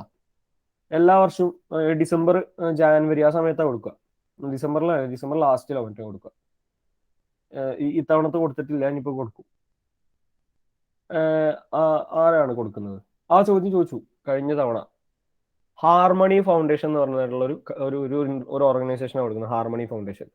അപ്പോൾ അവാർഡ് പഠിക്കുന്ന സമയത്ത് ആരാണ് അവാർഡ് കൊടുക്കുന്നത് എന്ന ചോദ്യം വളരെ ഇമ്പോർട്ടൻ്റാണ്. അത് നമ്മൾ ആന്റിസിപ്പേറ്റ് ചെയ്യണം, ആ ക്വസ്റ്റ്യൻ വരാൻ സാധ്യത ഉണ്ട്. അതുപോലെ തന്നെ ആർക്ക് അവാർഡ് കിട്ടി എന്ന് ചോദ്യം വരും. പിന്നെ എന്താണ് പർപ്പസ് അറിയേണ്ട ആവശ്യമില്ല. എന്ത് ബേസ്ഡ് ആണ് ചോദിക്കും, മനസ്സിലായില്ലേ? ഈ അവാർഡ് എന്തുമായി ബന്ധപ്പെട്ട അവാർഡാണ്? ഇപ്പോൾ Fleming Nightingale awards, Florence Nightingale award ഇപ്പൊ അടുത്ത് കഴിഞ്ഞതാ. അത് രാഷ്ട്രപതിയാണ് കൊടുത്തത്. ഇപ്പൊ അടുത്താ കൊടുത്തത്, കുറെ പേർക്ക് കിട്ടി. ഒരു P. ഗീത പറഞ്ഞിട്ടുള്ളൊരു കേരളത്തിലുള്ള ഒരാൾക്കും കിട്ടിയിട്ടുണ്ട്. എന്തുമായി ബന്ധപ്പെട്ട അവാർഡാ? ഫ്ലോറൻസ് നൈറ്റിംഗേൾ അവാർഡ് ആർക്ക് കൊടുക്കുന്നതാ? ഫ്ലോറൻസ് നഴ്സുമാർക്ക് കൊടുക്കുന്നതാണ്. ഓക്കെ, പിന്നെ നഴ്സുമാർക്ക് കൊടുക്കുന്നതാണ്. അങ്ങനെ കുറെ അവാർഡുകളുണ്ട്. മറ്റേ ഇവരുടെ ഒരു അവാർഡ് ഉണ്ട്. ഇപ്പൊ ഈ Mother Teresa award for social justice പറഞ്ഞാൽ സോഷ്യൽ ജസ്റ്റിസിന് കൊടുക്കുന്നതെന്ന് അറിയാം. മറ്റേ വ്യാസ് സമ്മാൻ എന്നൊക്കെ പറഞ്ഞിട്ടുള്ള അവാർഡുകളുണ്ട്, വ്യാസ് സമ്മാൻ. പിന്നെ S വെച്ചിട്ടൊരു അവാർഡ് ഉണ്ടല്ലോ, ഇത് ഈ മാസങ്ങളിലൊക്കെ കൊടുക്കുന്നതാ. അപ്പോൾ റൈറ്റ് ലൈവ്ലിഹുഡ് അവാർഡ് എന്ന് പറയുന്നത് ആർക്കാണ് കിട്ടിയത്? ഏത് ഇന്ത്യൻ ഓർഗനൈസേഷനാണ് കിട്ടിയത് റൈറ്റ് ലൈവ്ലിഹുഡ് അവാർഡ്? ഇത് ഒരു ഡൽഹി ബേസ്ഡ് ലൈഫ് എന്ന ഓർഗനൈസേഷൻ കിട്ടിയത്. Legal initiative for forest and environment. ഇത് സോഷ്യൽ ആക്ടിവിറ്റിയുമായി ബന്ധപ്പെട്ട് സോഷ്യൽ ആക്ടിവിസ്റ്റുകൾക്കൊക്കെ കൊടുക്കുന്ന ഒരു അവാർഡാണ്. ഓക്കെ, അങ്ങനെ എന്തെങ്കിലുമൊക്കെ ആയി ബന്ധപ്പെട്ട് പ്രവർത്തിക്കുന്ന ആളുകൾക്ക് കൊടുക്കുന്ന ഒരു അവാർഡാണ്. ഡൽഹി ബേസ്ഡ് ലൈഫ് എന്ന് പറയുന്ന ഓർഗനൈസേഷനാണ് റൈറ്റ് ലൈവ്ലിഹുഡ് അവാർഡ് ഇന്ത്യയിൽ കിട്ടിയത്. വേറെയും കുറെ ആൾക്കാർക്ക് കിട്ടിയിട്ടുണ്ട്, പക്ഷെ ഇന്ത്യയിൽ കിട്ടുന്നതാണ് ഇമ്പോർട്ടന്റ്. അതാണ് ചോദ്യം വരിക. ഇപ്പൊ അടുത്തൊരു അവാർഡ് തന്നെ ഫുക്കോക്ക പ്രൈസ്. 2016 അവസാനമായിട്ട് ഫുക്കോക്ക പ്രൈസ്. ജപ്പാനീസ് അവാർഡാ, ജപ്പാൻ കൊടുക്കുന്ന അവാർഡാ ഫുക്കോക്ക പ്രൈസ്. AR റഹ്മാനാണ് 2016 കിട്ടിയത്. ഇതിന് മുൻപ് ഒരു ഇന്ത്യക്കാരന് കിട്ടിയത്. ഇത്തവണ 2021 പ്രഖ്യാപിച്ചപ്പോ ഒരു ഇന്ത്യക്കാരന് കിട്ടി. ഇത് എനിക്ക് തോന്നുന്നു മെയ്യിലോ ജൂണിലോ മറ്റോ ഈ അവാർഡ് പ്രഖ്യാപിച്ചത്. ആർക്കാണ് കിട്ടിയത്? ഫുക്കോക്ക പ്രൈസ്. ഒരു ഇന്ത്യൻ ജേർണലിസ്റ്റിനാണ് കിട്ടിയത്. അതാണ് പാരി.നെറ്റ്വർക്കിന്റെ ഫൗണ്ടറാണ്. പാരി.നെറ്റ്വർക്കിന്റെ ഫൗണ്ടറാണ് ഫുക്കോക്ക പ്രൈസ്.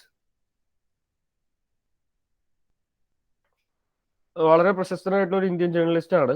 നമ്മൾ കേൾക്കാൻ സാധ്യത കുറവാണ്. ഞാൻ ഈ അവാർഡ് കേട്ടപ്പോഴാണ് ഞാൻ ഈ പാരി.നെറ്റ്വർക്ക് ഞാൻ ഇൻസ്റ്റാഗ്രാമിൽ ഫോളോ ചെയ്യുന്നതുകൊണ്ട് എനിക്ക് അറിയായിരുന്നു ഇയാളുടെ പേര്. പക്ഷെ ഈ അവാർഡ് കിട്ടിയപ്പോഴും ഞാൻ ഇയാൾ പ്രശസ്തനാണെന്ന് മനസ്സിലാക്കിയത്. ആരാണ്? ഫുക്കോക്ക പ്രൈസ്. പി സായിനാഥ് എന്ന് പറയും. പി സായിനാഥ് എന്ന് പറയും. കേട്ടിട്ടുണ്ടോ? പി സായിനാഥ്. അപ്പൊ അതുമായി ബന്ധപ്പെട്ട് ചോദ്യങ്ങൾ ചോദിക്കുന്നത് പാരി.നെറ്റ്വർക്ക് ഇയാൾ ഫൗണ്ട് ചെയ്ത ഇതിന്റെ പേര്, ഓർഗനൈസേഷന്റെ പേരെന്താണ് എന്നൊക്കെ ചോദ്യങ്ങൾ വരും. അപ്പൊ അതുപോലെ തന്നെയാണ് Nobel peace prize. Nobel peace prize കിട്ടിയത് ഒരു ലേഡിക്കും കിട്ടിയിട്ടുണ്ട്, ഒരു റഷ്യക്കാരനായിട്ടുള്ള ഒരാൾക്കും കിട്ടിയിട്ടുണ്ട് നോബൽ പീസ് പ്രൈസ്. അവർക്ക് തന്നെയാണ് ഏപ്രിലില് ആ ലേഡിക്ക് തന്നെയാണ് യുനെസ്കോയുടെ Guillermo Cano press freedom prize കിട്ടിയത്. ആരാണ് അവര്? Guillermo Cano press freedom prize. Nobel peace prize അവർക്കാണ് കിട്ടിയത്. നോബൽ പീസ് പ്രൈസ് ഇപ്പൊ അടുത്താണ് പ്രഖ്യാപിച്ചത്. Maria Ressa. അതെ, മരിയ റെസ. ഏത് രാജ്യക്കാരിയാ? രാജ്യം ഇമ്പോർട്ടന്റാ. ചോദ്യം വരും, ഏത് രാജ്യക്കാരിയാന്ന് ചോദിക്കും. ഫിലിപ്പൈൻ. അതെ, ഫിലിപ്പൈൻസ് ജേർണലിസ്റ്റ് ആണ് മരിയ റെസ. ഓക്കെ. പിന്നെ ഒരാൾക്കും കൂടി കിട്ടിയിട്ടുണ്ട് നോബൽ പീസ് പ്രൈസ് ഇവരുടെ കൂടെ. ആരൊക്കെ കിട്ടിയേ? ദിമിത്രി മുറാത്തോവ്. അതെ, ദിമിത്രി മുറാട്ടോവ്, റഷ്യൻ ജേർണലിസ്റ്റ് ദിമിത്രി മുറാട്ടോവ്. അപ്പൊ ഇതൊക്കെ വളരെ ഇമ്പോർട്ടന്റ് ആണ്. ഈ ഇതൊക്കെ നോബൽ പ്രൈസ് പഠിക്കുന്ന സമയത്ത് അവരുടെ രാജ്യം ഒന്ന് നോക്കി വെക്കുന്നത് നല്ലതാണ്. ഏറ്റവും ഇമ്പോർട്ടന്റ് ആയിട്ട് വരുന്നത് ലിറ്ററേച്ചർ ഒക്കെ കിട്ടുമ്പോഴാണ്. ലിറ്ററേച്ചർ കിട്ടിയത് ഏത് രാജ്യക്കാരനെ അറിയോ? അവരുടെ പേര് ഞാൻ ഒരു മുസ്ലിം പേരാ. എന്താണ് പേര്? ടാൻസാനിയൻ ആണ് നോബൽ പീസ് പ്രൈസ്. പക്ഷെ അവിടെ ലണ്ടനിൽ എവിടെ താമസിക്കുന്ന ഒരാളല്ലേ? അതെ അതെ അതെ അതെ.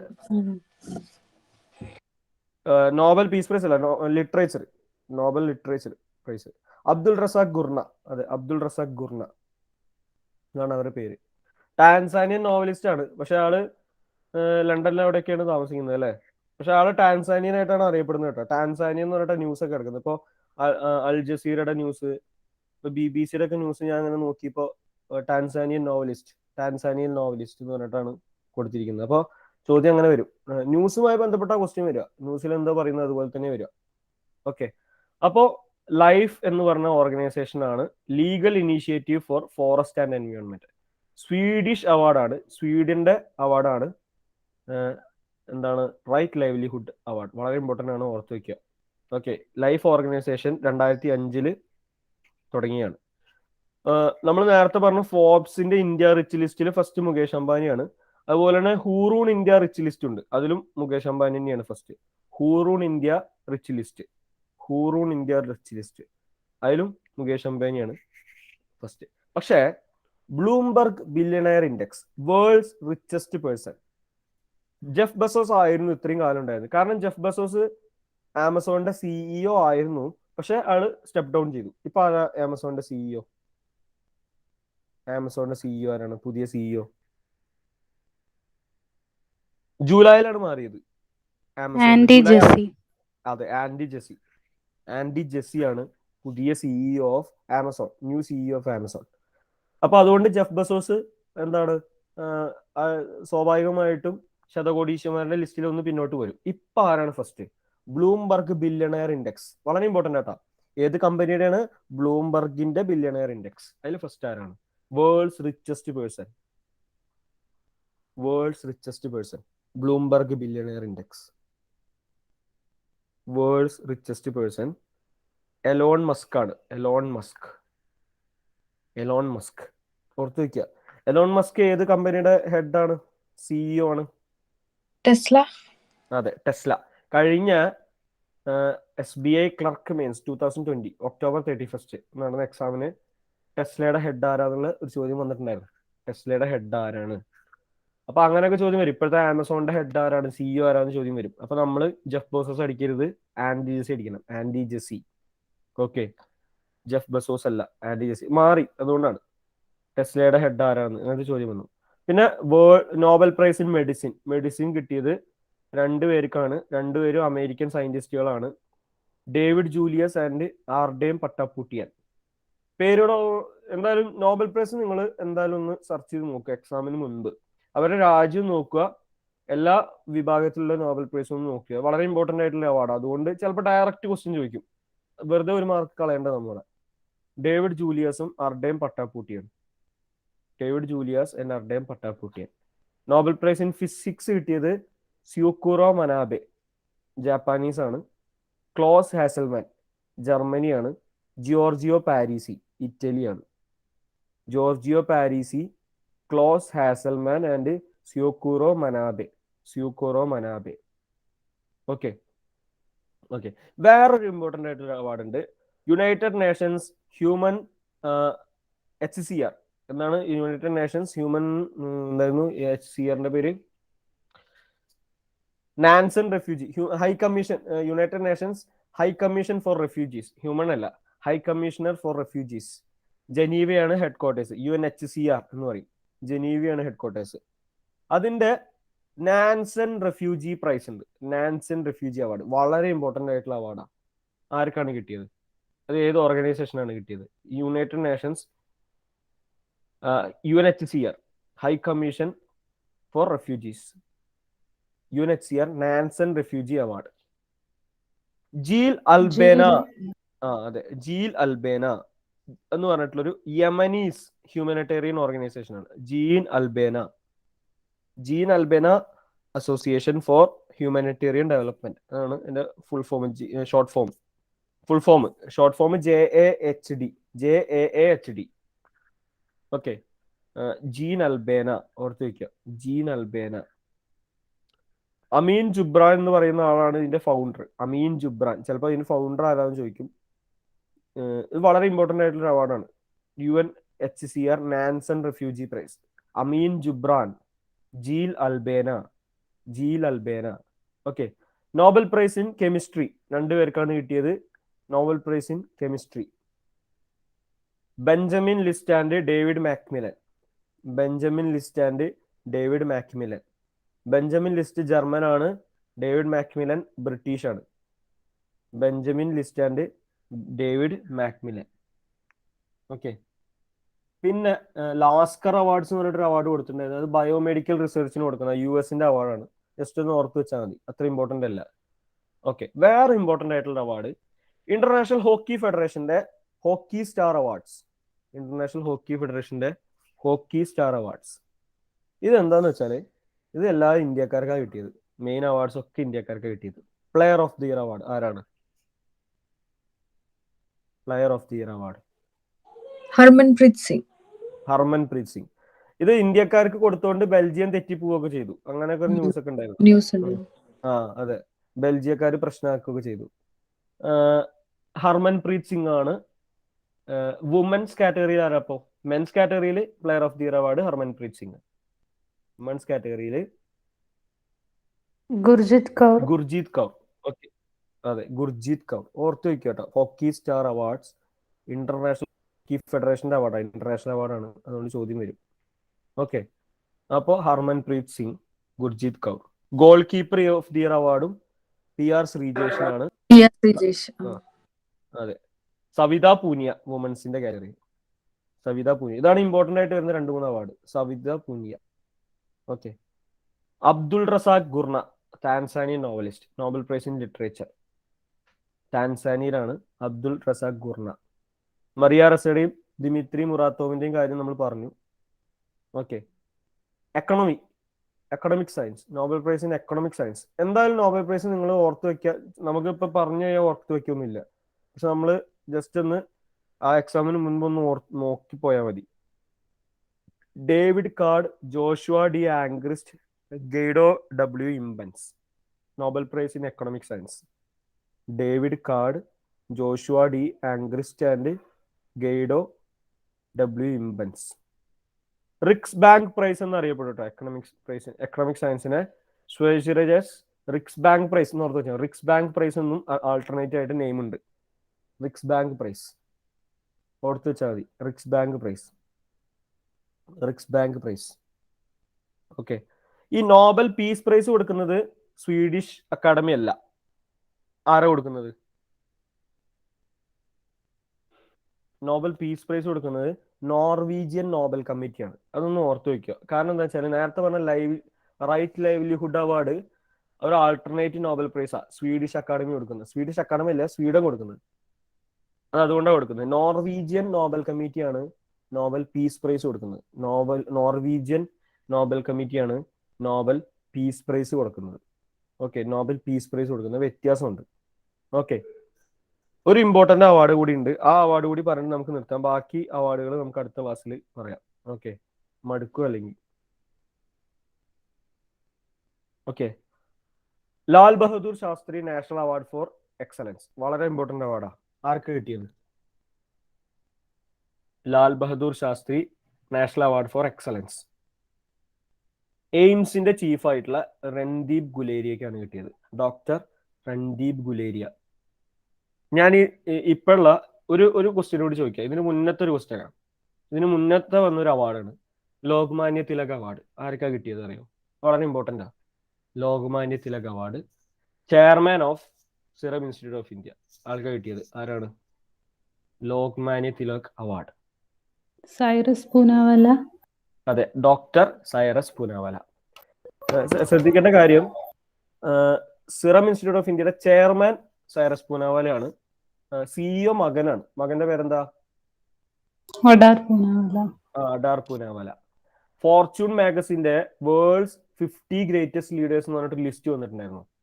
അതിൽ ഫസ്റ്റ് എത്തിയത്, ആ ചോദ്യം ചോദിച്ചിട്ടുണ്ടായിരുന്നു കേട്ടോ, ഫസ്റ്റ് എത്തിയത് ആരാന്ന് പറയാൻ കഴിയുമോ? ഫോർച്യൂൺ മാഗസിന്റെ വേൾഡ്സ് 50 ഗ്രേറ്റസ്റ്റ് ലീഡേഴ്സ്. അതിൽ ആരാ ഫസ്റ്റ് എത്തിയെന്ന് അറിയോ? ആ ചോദ്യം ചോദിച്ചിട്ടുണ്ടായിരുന്നു എക്സാമിന്. Jacinda Ardern. ഓക്കെ, ന്യൂസിലാൻഡിന്റെ പ്രൈം മിനിസ്റ്റർ. അതില് 10ാം സ്ഥാനത്ത് നിൽക്കുന്ന ഒരു ഇന്ത്യക്കാരനാണ്. അയാളാണ് ഇന്ത്യക്കാരിലെ ഏറ്റവും നല്ല റാങ്ക് മേടിച്ചത്. അതാരാ? 10th rank. അതാണ് Adar Poonawalla. Okay, Adar Poonawalla CEO of Serum Institute of India.